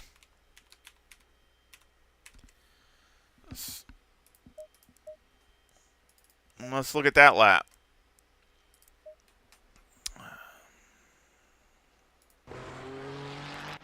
Let's see the speed difference.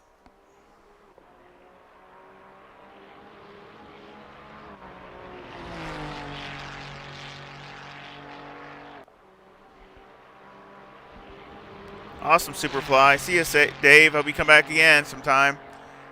1 mile an hour, not even. It wasn't even 1 mile an hour. So, again, it barely clicked 167. It barely clicked it before. So let's see and again, 166. So not even a mile an hour. I'll give up the mile an hour. See, it's still harsh over those. You see the car bouncing, and again, it just needs to absorb the bumps and the sausages a little bit better, because that's losing time. And you don't see the back end sliding around, catching the front. That's the thing I like, because I don't like that when you see that back end just sliding around.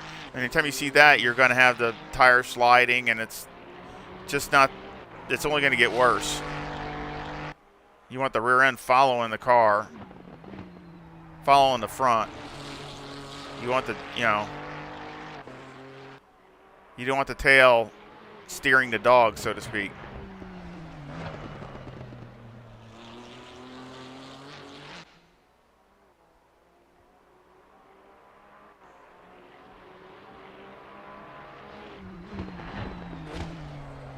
See how it hit? See, look at that. See how abrupt that is? I mean, that's just, that's something definitely. We'll see what it does this time. But if we could just calm some of that down. And see, this is when I'm doing setups. Even though I'm going to be honest with everybody, I absolutely love just looking at ACC, how beautiful it is. So I love it. But I am doing it for a reason. I like doing it because I try to pick up everything I can pick up as far as attitude, what the car is doing, and things like that. So there is a reason to it.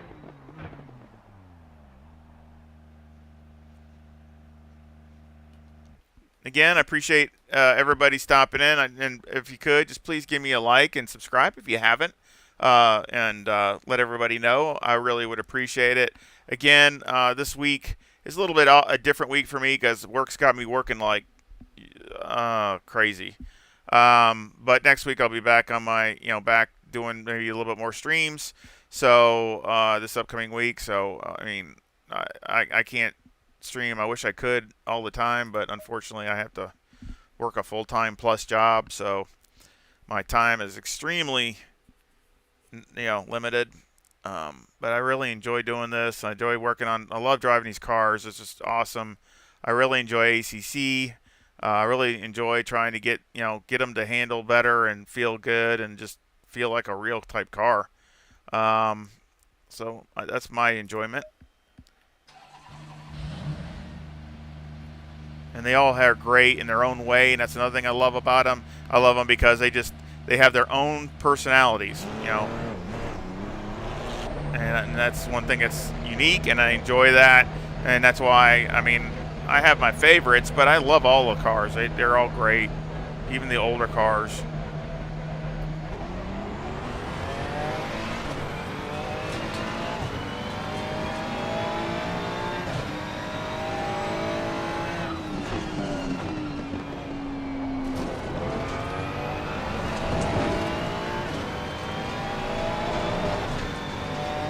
Let's see what she does.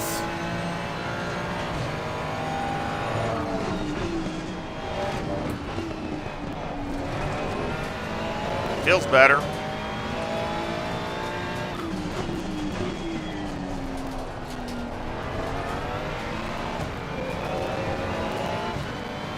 I love the downshifts and the noise you get from the turbos.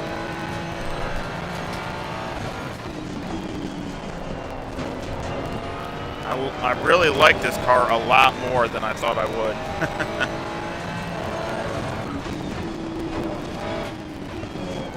And that has nothing to do with the performance part of it. I'm just talking about, you know, the driving experience of it and the sounds of it. I mean, it's definitely, you know, the performance part is a no-brainer.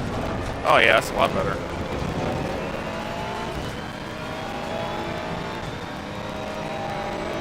I mean, it's not great, but it's a lot better. So let's see what. So again, we'll, you know, make a few laps.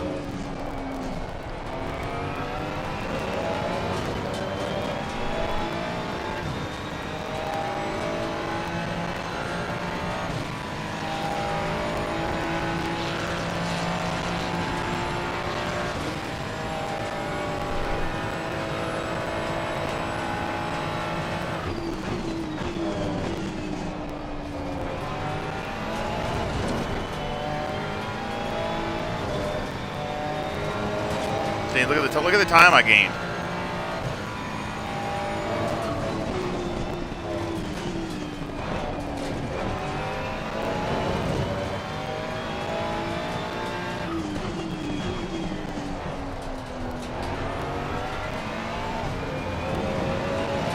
That's the first lap. The tires aren't even up to pressure yet.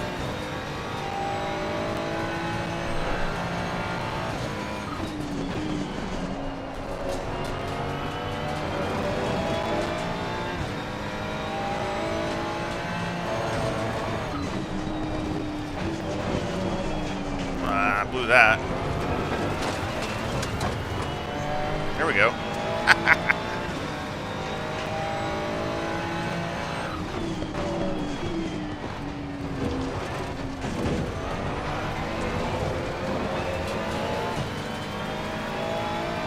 I think it's going to be better because it's not losing the time over the bumps as it was.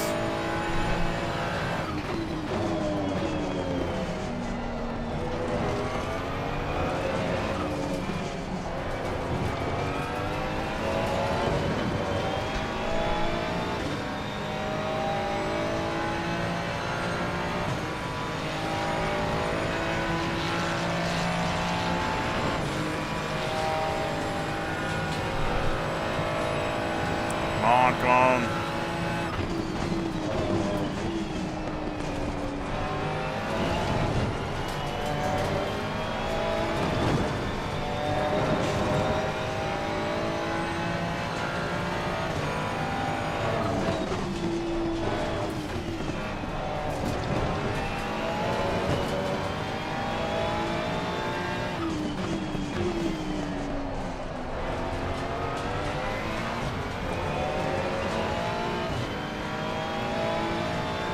Feels better.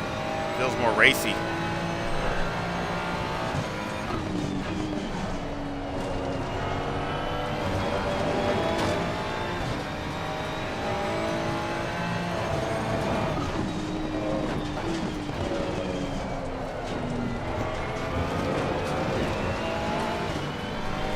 Lost time through there. This is a little bit too aggressive.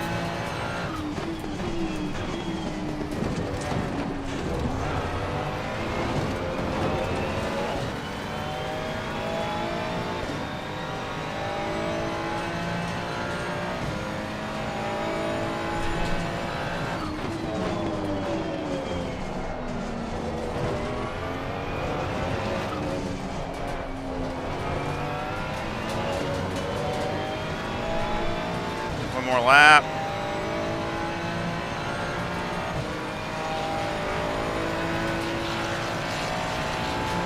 Well done, mate. Personal fastest lap.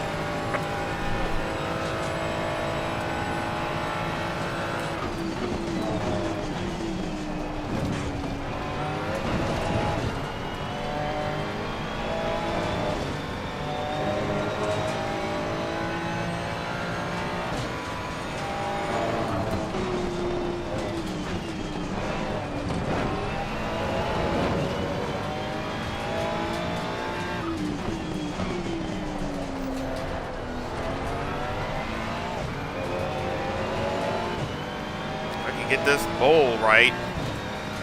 Blowing a lot of time through there.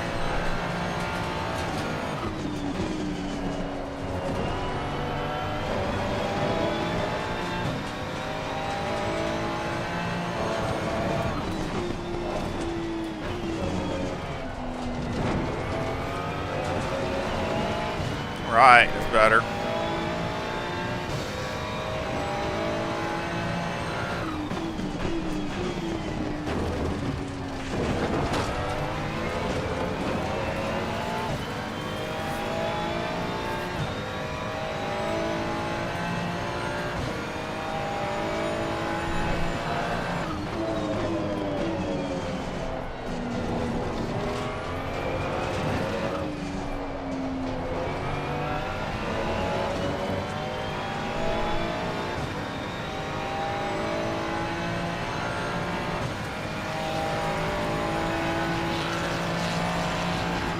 Well done, mate. Your fastest lap. Right.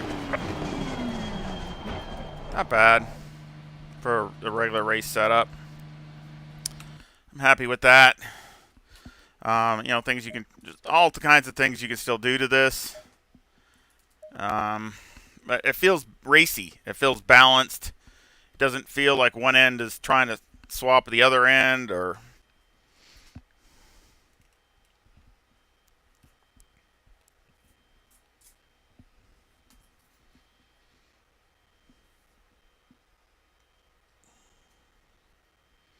again, I appreciate everybody stopping in. GT2 is future. They are coming. It's been announced. Probably, I assume it'd probably be in the fall, but you will get the GT2 cars. They announced that last year.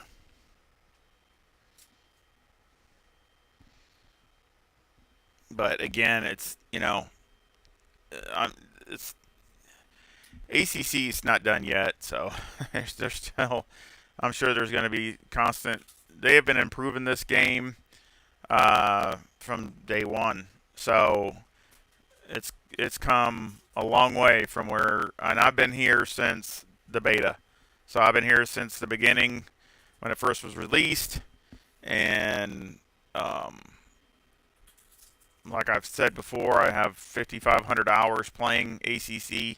So, I mean, I've seen a lot of different things, a lot of different, you know, been through all the different updates. And again, they just keep improving it and making it better. So, again, you know, I don't think that's going to stop. Let's see, let's look at the tire wear. Again, about the same. Not bad. Again, it's about the same as it was. So, again, it didn't.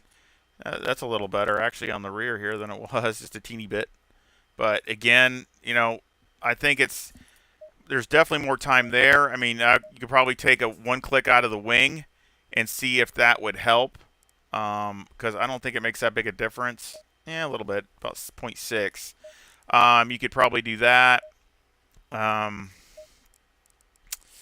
Still could work more on the bump stop rates and ranges, you know, to dial it in even more to go over these bumps. It's a lot better than what it was, but there's always room for improvement. Let's see. That spread looks pretty decent. Let's go over Motec another time just to see. We made some pretty big changes. Let's see what the difference is. And again, you always got to check this because sometimes it goes back to the other lap. So you want to go check this. See, that's a big difference. So you'll be adjusting on the wrong thing. So you want to make sure it's always on the lap that you're wanting to look at. Yeah, it looks a lot better.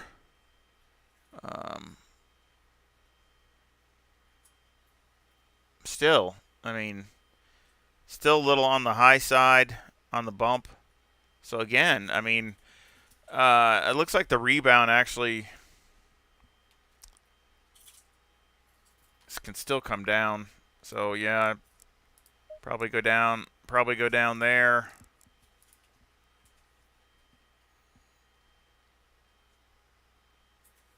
Again, it could probably come down a little bit there again, some more.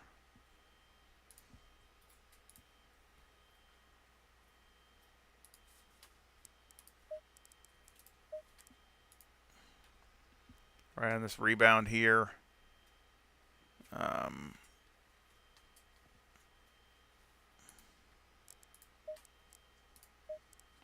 but it's a lot closer than it was. So I think, again, you know, when you're changing the bump stop rates and ranges, it's going to change these things too. So you just get it as close as you can, and then you go from there. And then, of course, you know, now it's really close. So as you're changing things, you shouldn't be that big adjustments. I mean, it might be one click here or one click there. It's nothing like we just, you know, changed it dramatically from what aggressive was. So, and look at how much time we gained. I mean, even when I was running with the first time when I did Dave's uh, suggestions, I did that, and it was just aggressive, just a lot of TC changes and brake bias, and I ran a high 42, and now I've picked up 4 or 5 tenths. So, and the thing is, it feels way better. The car feels way more stable, way more raceable, and your tire wear is going to be even better. So again, let's take a look at that last at that one lap.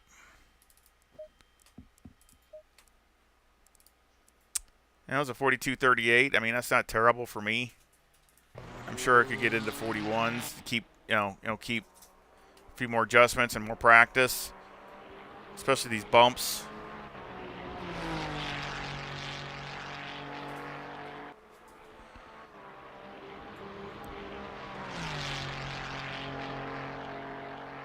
Still 166. So, again, I mean, hitting out a little harsh, but it's not too bad. I am hitting it pretty hard. I mean, I don't think you're ever going to get rid of all of that. It's just some of it's definitely in the bump stop rates and ranges. So, again, you know, you could soften the springs up and soften the bump, you know, and things like that, and that might take a lot more of it out. So that's something I would look at, is probably going to click down on all the springs, just trying to see if it'll still keep the balance of the car and go over the bumps better.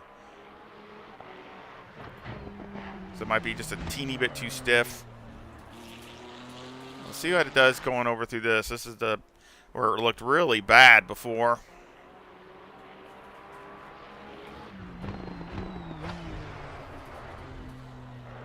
Yeah, it's a little better.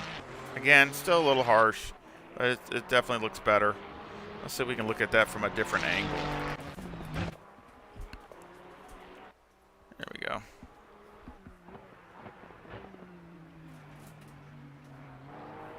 Yeah, I mean, it's not great, but definitely an improvement over what it was.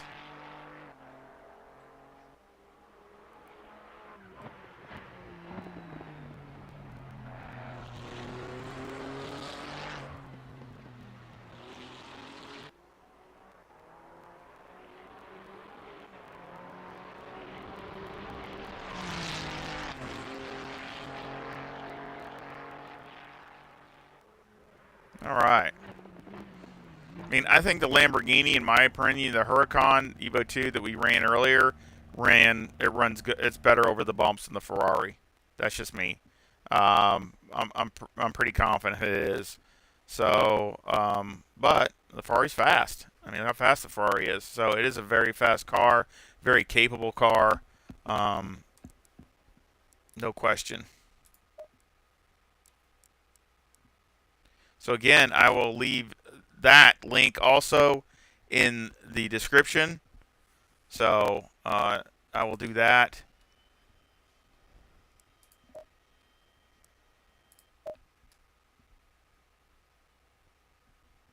How did I learn to do setups? Basically, the hard way. I mean, I know some things just by messing with cars in the real world, but I mean, you know, ACC isn't always that way. So you got to look at it in what works and what doesn't work. So a lot of it's, you know, being tested, and a lot of it is trial and error. You know, seeing what works, what doesn't, and sometimes what you think will work in the real world doesn't work in work in the sim, and all those kinds of things. You're trying to get a reaction, and sometimes it's a combination of reactions. So that's the thing. I mean, it's not just one thing. It's usually not one thing that you do. It's like you do this reaction and then you do this and this to help that or to counter it, and then you get a good combination. And that's usually what it is, and that's what you're trying to find. And also in race setup form, it's even to me, you're looking at something that can hold a pace or the drop off isn't too bad. That's the big challenge to me with the 1.9, because that's what's changed is the tire wear seems more pronounced at the rear, and it seems the fall off of the tire is more pronounced.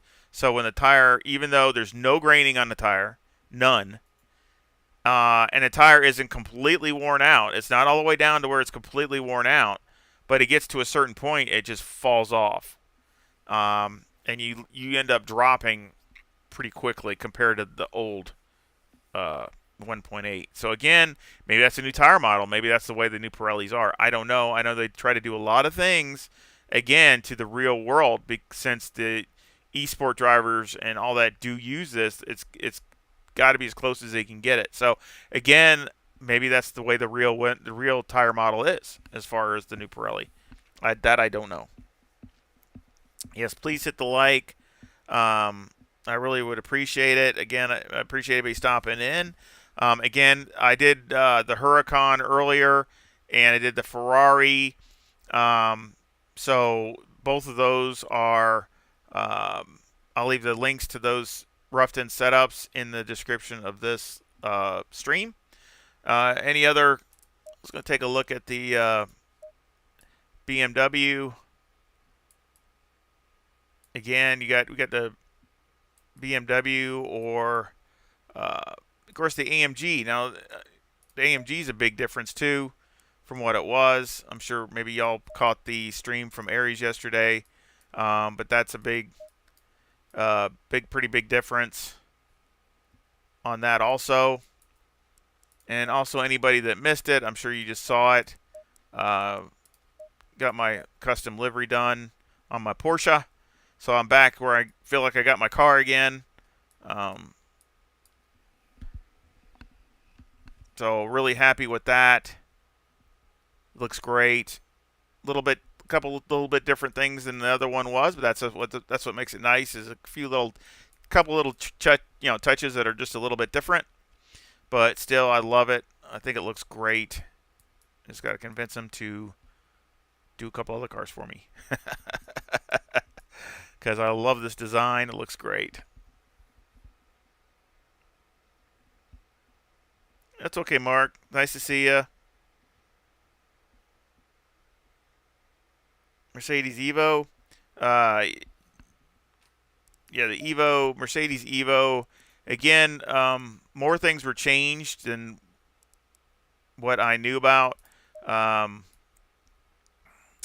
So there's definitely some more that went on in the car, as far as I thought it was maybe just very little things, but I guess they changed some stuff on even the engine location was moved just a teeny bit to try to get the car more the balance of it, and some aero stuff. But I mean, I guess the car, there's more things. The suspension, you always heard the AMG had anti-dive. Well, I guess all the cars have a certain amount of anti-dive. Well, I guess they changed the AMG, so it's not as much as it was before.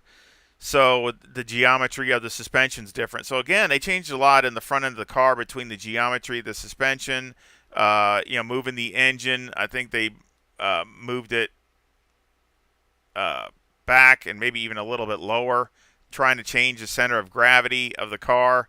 Anytime you can move stuff lower, it changes the center of gravity, and that helps you get around corners. So again, there's a lot of things that they changed with the AMG. So it is a pretty good difference compared to what it used to be.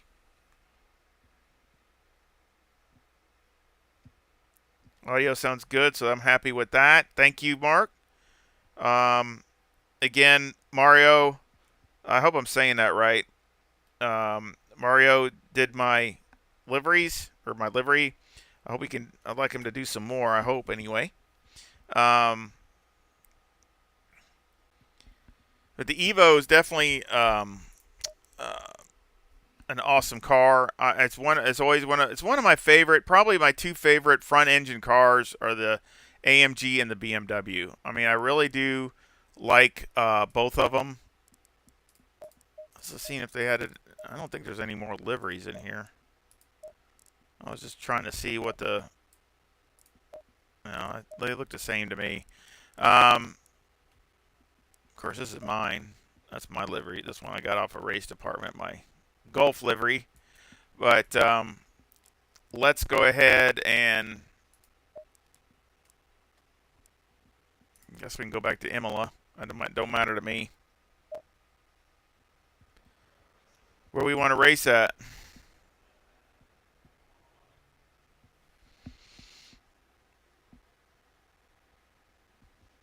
Hey Warren, how you doing?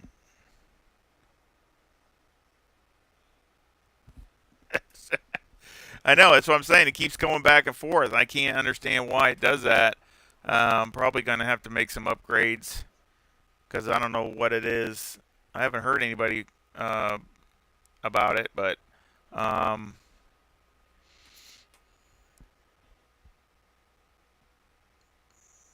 Spa. There's no race. I don't think there's a race. There's no races at Spa. Or you mean do a single player race? Is that what you mean? Apollo? I don't know what you're meaning by. I don't know what you're meaning by that, but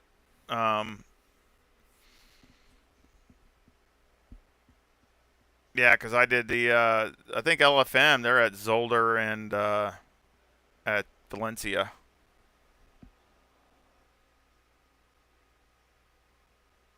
Now we can take a look at that.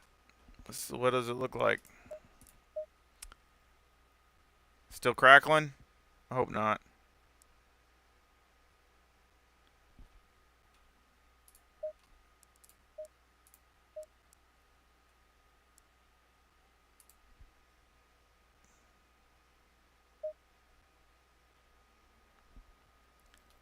I'm back here at Zolder. Of course, I was here in the Porsche earlier working on the setup for that. I have a Pan Am race there tonight, so I got to do that. And again, it's a 70-minute race, so I got to have a full of fuel. No, of course you can't get fuel, so you got to have a full tank of fuel. And there is tire pit stops, but still, it's going to make it a little bit different.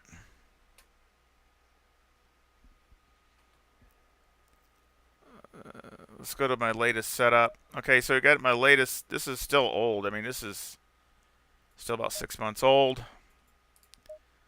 Let's take a lot. Let's do like I said. Let's take a lot of the toe out of the front. And of course, this car has changed. This car is a lot different. Take a little bit of diff out. I'm not gonna take half, but I'll take a little diff out.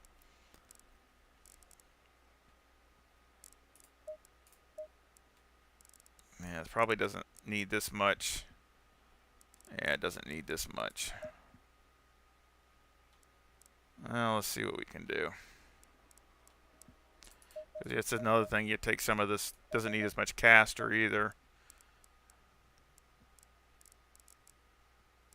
Change the tire pressures because let's go down. Let's go down some.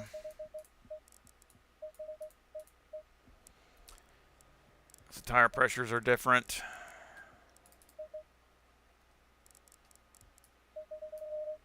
See, 50 is as low as you can go now, so you can't. That's why I raised it up so high. 50 is as low as you can go, so we'll leave it at 50. We'll see if it goes over the bumps, and also the rear wing is different too. So rear wing, we'll leave it at. They said they're going to change that, so again, look for another hot fix coming out. There's going to be probably changing some more things like the Porsche, the way it comes off the jacks and bounces. I think that'll be coming out this week from what I heard. And then also they're changing some of the values, I think, on a few little tweaks here and there. One is the AMG at high speeds, the wing, as far as the drag. So again, just a few things that they're constantly always looking to improve. Let's go click up on the wing. Or on the wing, but on the spring, on the spring. Let's cut this down.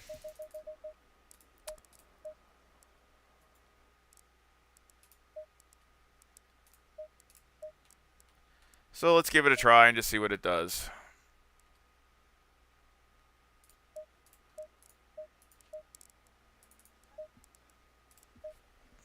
Green light. Go, go, go.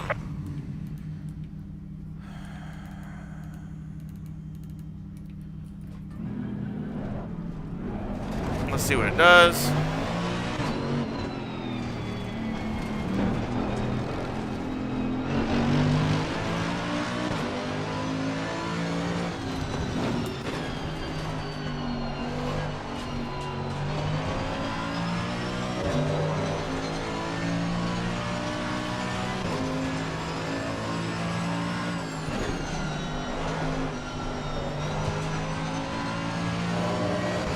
Doesn't feel too bad.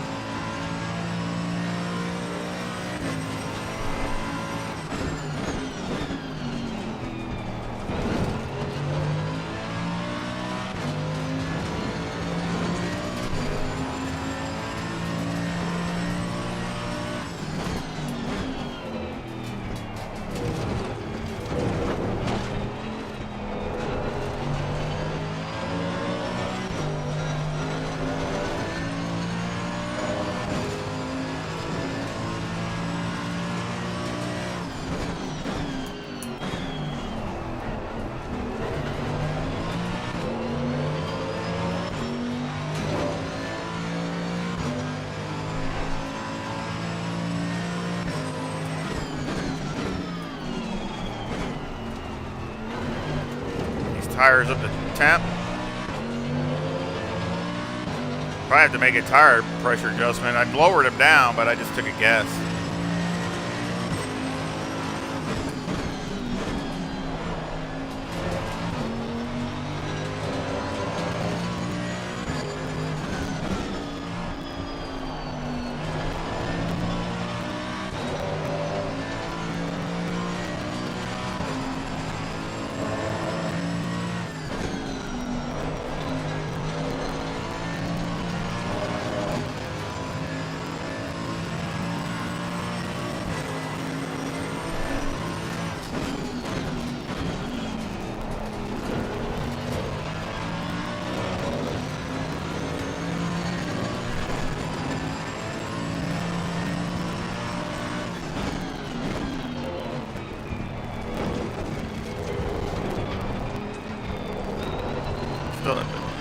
Still crackling or anything? If anybody could let me know.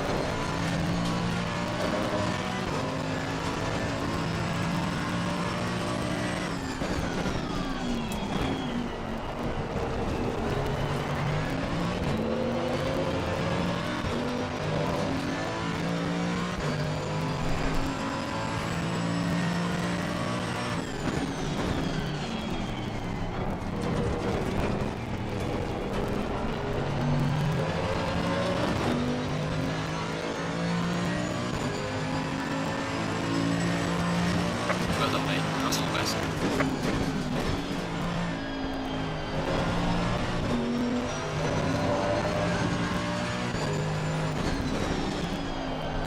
See if we can do a little better.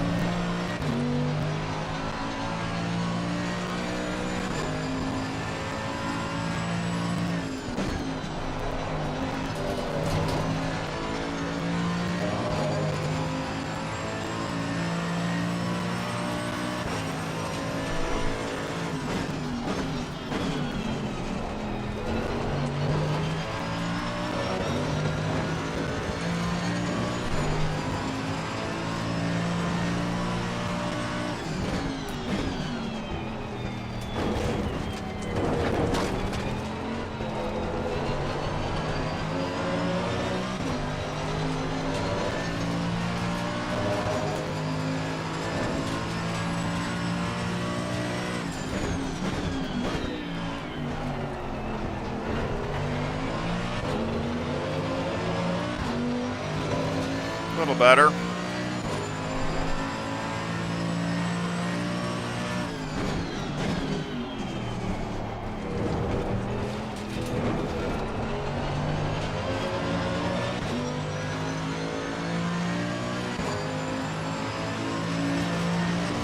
Well done, mate. That's not best.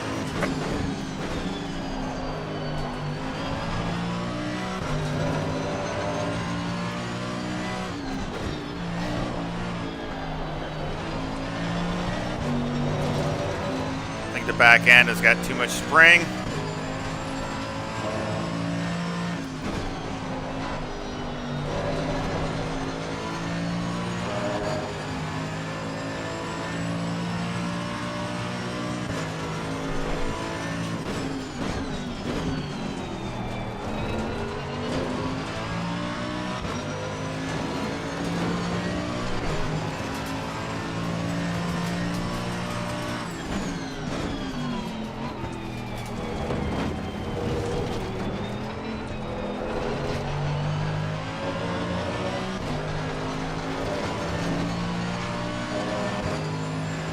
Staying pretty consistent.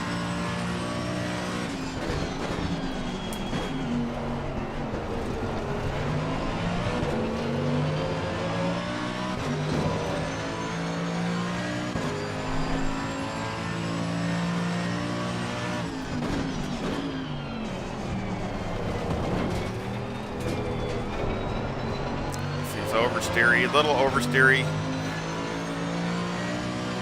But this could be the spring too. So again, that could be the spring doing that.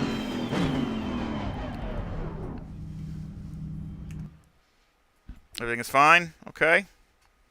Thank you.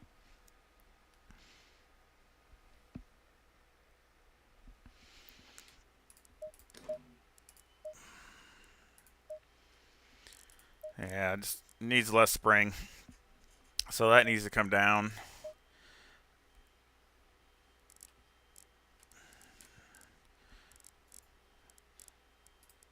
Again, you know, with this, it probably needs to, you could probably get away with one less wing and come down a little bit on the ride height.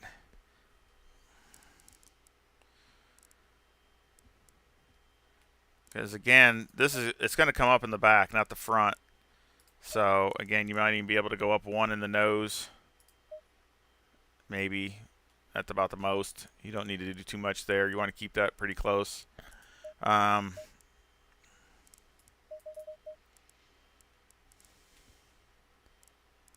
yeah, it's not bad. Let's look at the tire wear. Tire wear looks pretty good. Pretty good. Again, with the front engine, which front mid-engine, if you want to call it that, I don't think it looks too bad. Tire pressure, again, needs to come up a little bit. Just go down. So again, I mean, you can take a look at Motec. It probably is not going to be about that much different for the for this.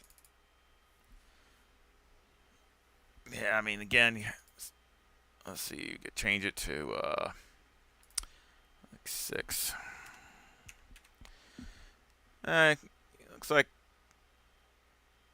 that's rebound could come down a little bit, but they're all right near 50. So they're all right about 50, real close. So it's not real bad. Probably could come down a little bit though.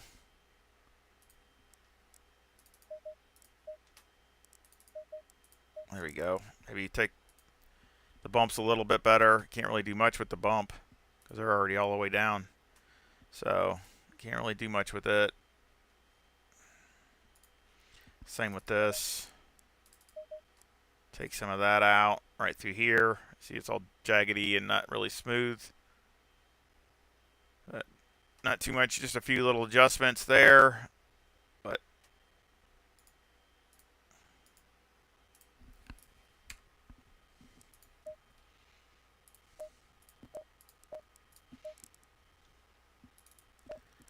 let's look at a lap. Was it the last lap or the one before that?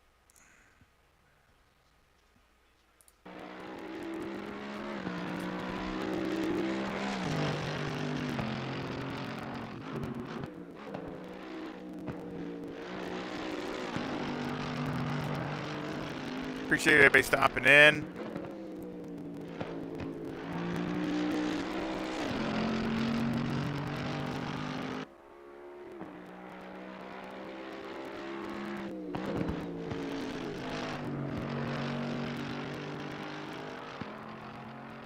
See what the speed is. A Porsche is like 145. 145. Exactly the same as the Porsche.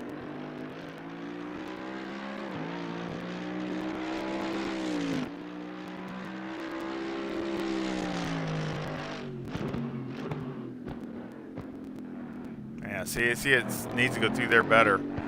So again, like I said early in my stream, I mean, I attacked that through there, and you can see how it just kind of hits it hard going right at that first bump, and that's what kills you. If it upsets the car really bad through there, then you're going to end up losing it or losing time. So that's where you could gain time going through there, where it soaks up the bump a little bit better. And again, some of it could be the spring in the back, a stiff spring. That's what it was in the Porsche too. I knocked it down and it was much better.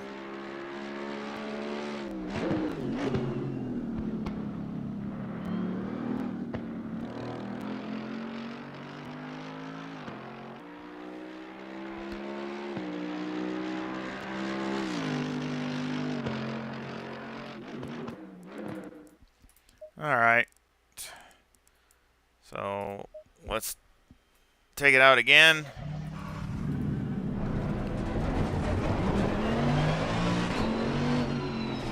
Let's see what it does.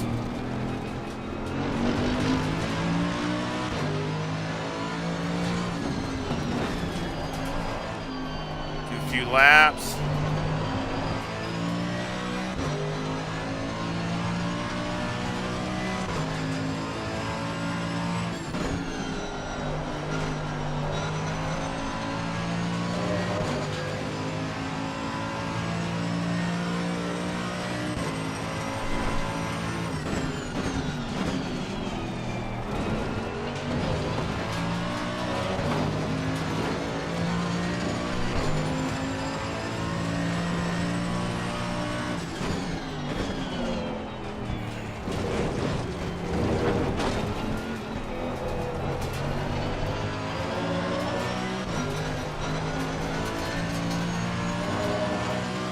Well, the front end didn't feel the greatest, but the back end was a lot better.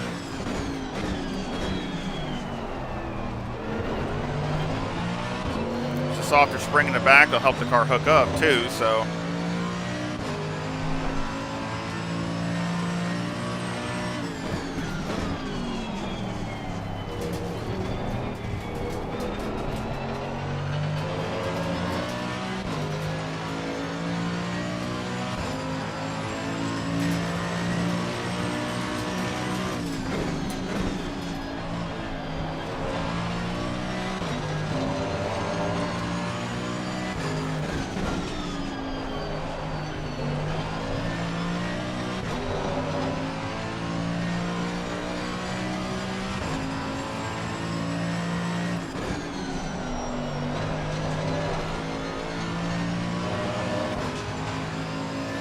Up a little bit.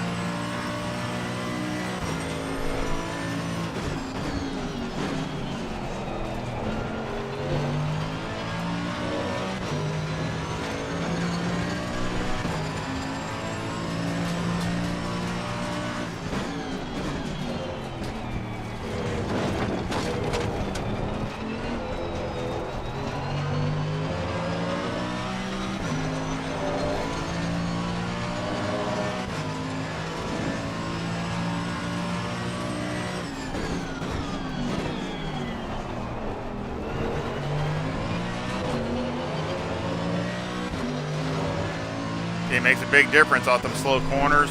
Really helps hooks it up.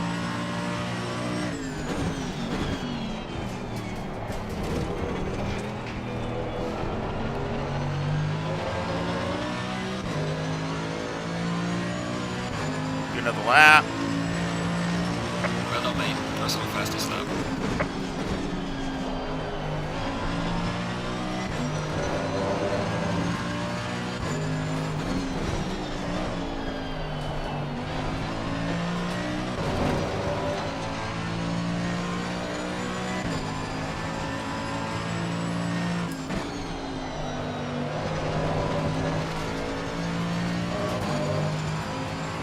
back end needs to come down a little bit more.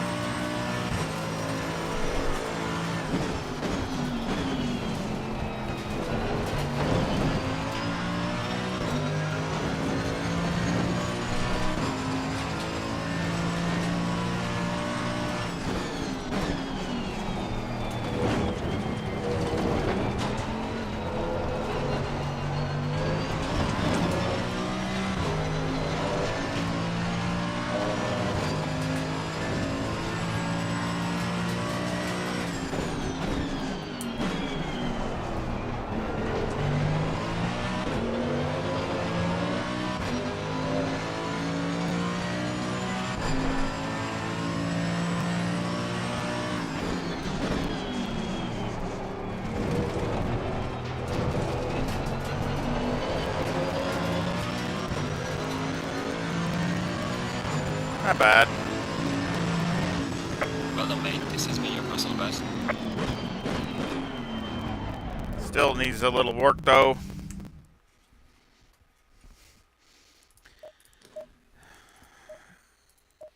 Again, tire pressures look really good. They're really consistent. Oh shoot, I was on the same tires. So I was on the same tires as I was the other time, and I still did a better lap. So that's saying something right there. So that's good. I didn't even get fresh rubber.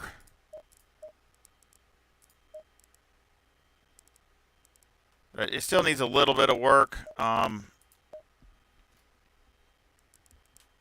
gap is still a little bit. You got front to rear. It doesn't need more turn in. It needs actually less. So I would say probably take this down a couple, because see, this is going to come up. Especially if you have a heavy fuel load, the rear is going to come up, the front's going to stay down. So again, see, that comes up 2 if you go down to, and that's only with 55 liters. So if you had, a full tank, it'd probably come up more than that. So again, you rather have this a little bit on the lower side, because it's going to come up as you go. But it actually feels pretty good. Like I said, it's got a little bit of oversteer, teeny bit. I'll give a little bit more toe on the front since I'm taking the rear out.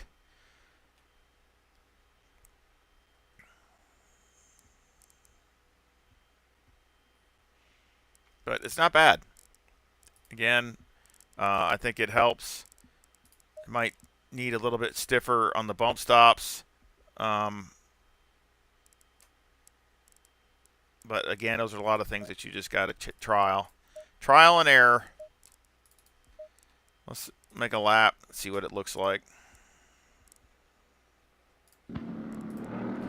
It's easy to do the short little places because they could do a lap really quick.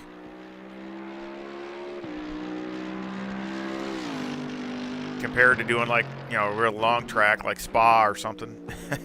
And takes you forever.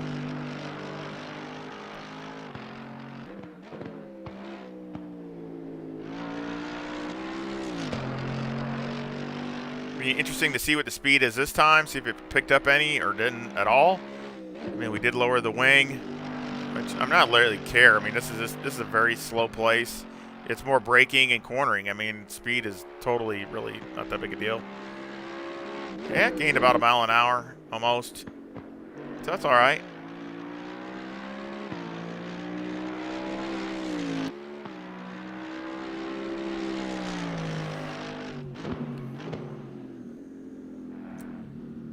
Not bad. So, messed up there.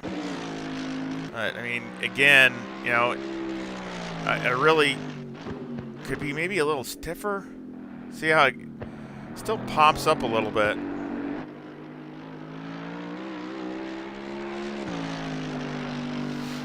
Might be the front. Probably need to go down on the front on the spring in the front. Soften it up even more.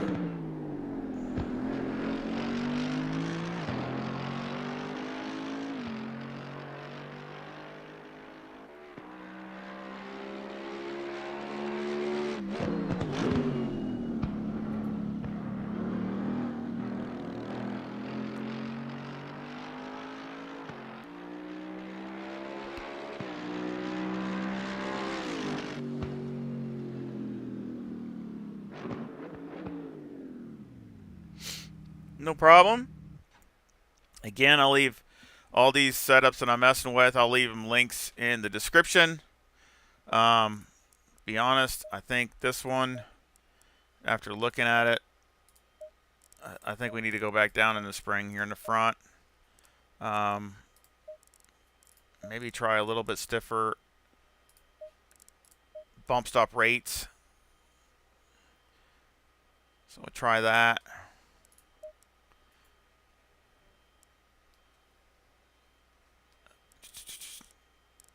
Let's go down. Rebound, just one click. So it looks like it's popping up, you know, like a pogo a little bit instead of soaking it up. So again,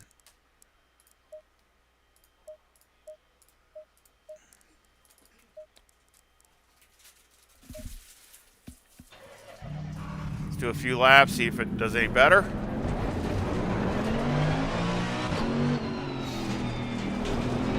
They're doing all my setups, especially when I get to the last bit. That's what really takes a lot more, even more time, because you really start fine-tuning every little thing.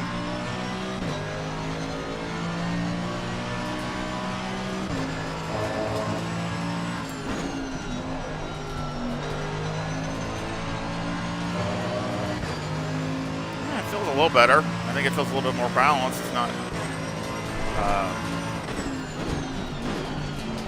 See how it does through here, especially through this downhill.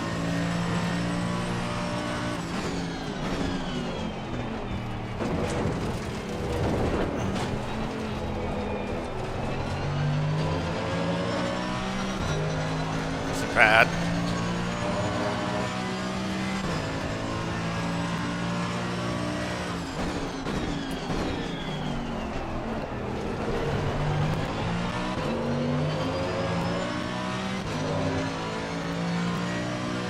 Yes, they did. So they did a lot of changes on the AMG. I mean, in real life. So again, ACC's, got the data from it and had to implement that. So again, it's a pretty good difference from what the 1.8 was.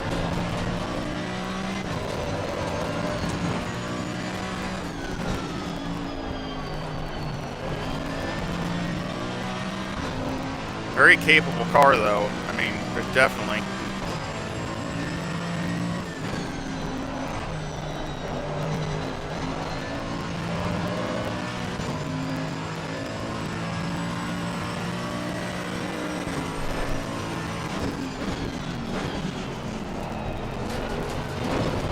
Whoa.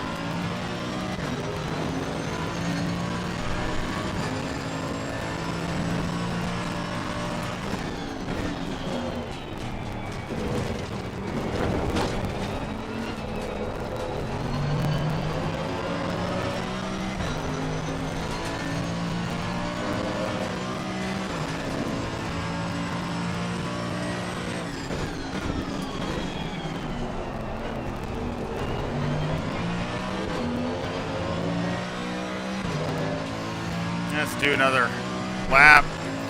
Tires are finally coming up.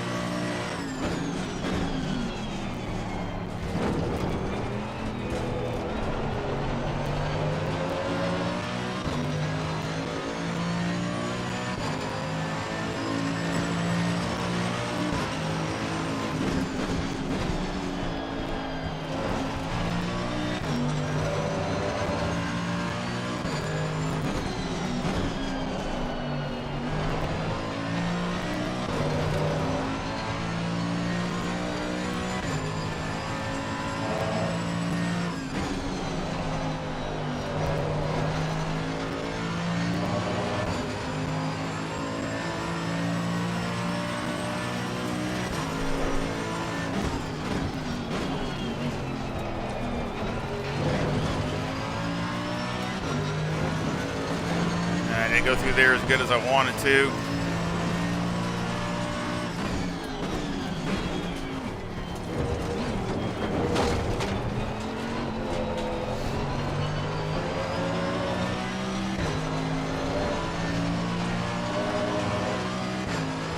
it's understeering now a little bit.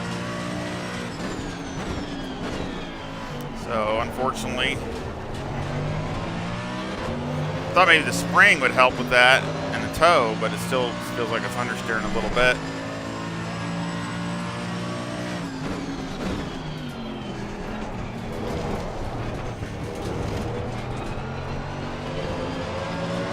One more lap.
Yeah, it needs a little bit more rotation.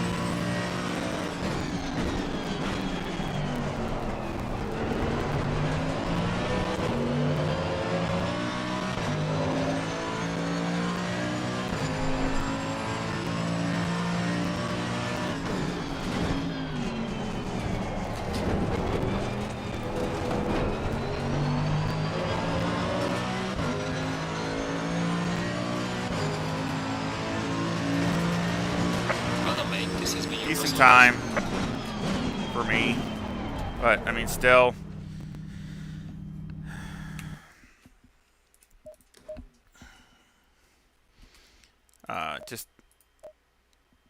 just a teeny bit more is what it needs. Again, this is, you know, I'm making adjustments off the old setup.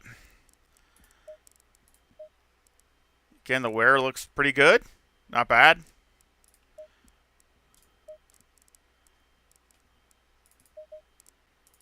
Down on those.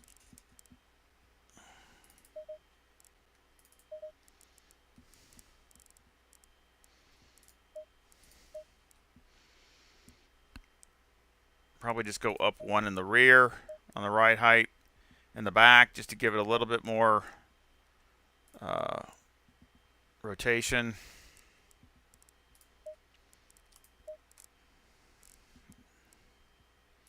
Be very minor. It's not bad. Again, it's in there.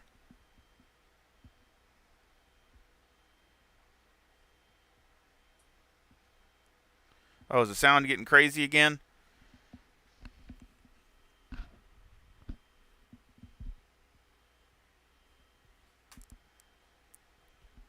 Let me know if the sound is any better, or if it's still, is it me talking, or is it even when I'm driving, or... Again, I just think I'm going to change some things over for streaming in the future. Since I made some adjustments, did a lot of adjustments actually, and I thought maybe that would fix it, but it still comes and goes, so I don't think that's it. Yeah, from time to time. Yeah, and that's the thing. It's so hard to figure out what it is, because it does it once in a while, and I'm not even talking. It's just crackling. So, I mean, that can't be the mic. So, because it's crackling, I'm not even saying anything. So, it's something going on. So I'm gonna have to do something different. But you know, again, you don't know until you try. I think this, you know, again, I think the setup's decent. Good race setup. No, you know, tire wear is good. Watch the replay.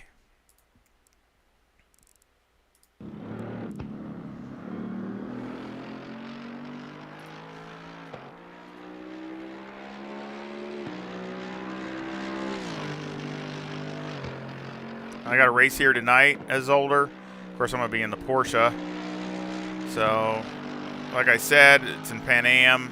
And, of course, I got It's one of those races where you got to go 70 minutes, so over an hour, no refueling. So I got to start off with a full tank.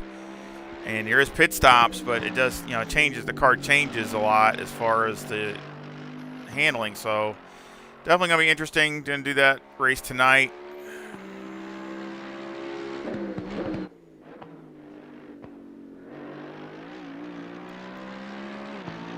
Not too bad. Let's see what it does down here.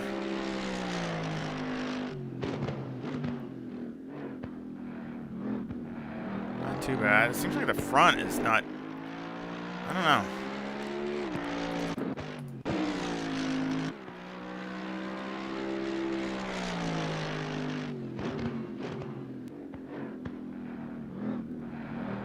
Yeah, it seems like the front end is,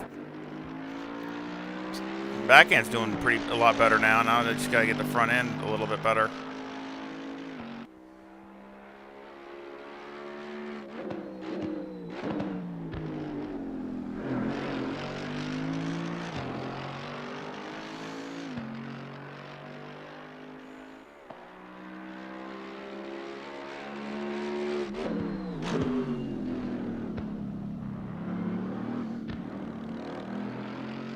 And I'll be more confident, do more racing when I get the sound issue going. Because I want to do some more racing, especially when I got more time this next week. Work has been kind of absolutely crazy this week, so I don't have near the time to stream as I usually do. So, but I'd like to start racing too. I want to start doing some more racing, but I want to make sure my sound is okay because I don't have time to mess with the sound, so I need it to just work. So definitely going to have to change up what I'm doing. I think I'm going to go down. Make it a little softer in the front. Maybe that'll help with the bounce. But again, I will leave this setup. All my setups. So I messed around with a little bit of the Porsche, but I'm still working on it, and I'm sure I'll probably leave that in the race, or I'll leave it here. But definitely the Huracan at IMOLA and the Ferrari at IMOLA, and I can leave this one here too from Zolder. I can leave a link. So all these setups links will be in the description.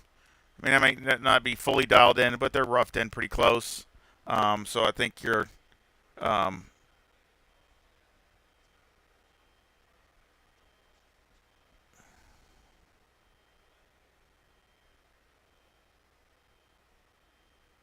yeah, that's what I'm going to check. I might check that too, so definitely. I did some adjustments on the sound, but I mean, a lot of adjustments actually, but it's still bad. So I guess I'll end it here since the sound is getting worse. So again, I hope you give me a like and subscribe. Sorry about the sound, but I'm going to keep working on it and see if I can get it fixed. And I sure hope that, and we'll be doing some racing in the future, and I hope you come back and visit again really soon. And I really enjoy, being with all my friends, all my sim racing friends. So again, that's another reason I like to stream more, because I can interact with you guys more and do more stuff that'll help you guys as far as doing setups at certain cars, certain tracks, and just look for more of that and more racing in the future. Y'all take care. See ya.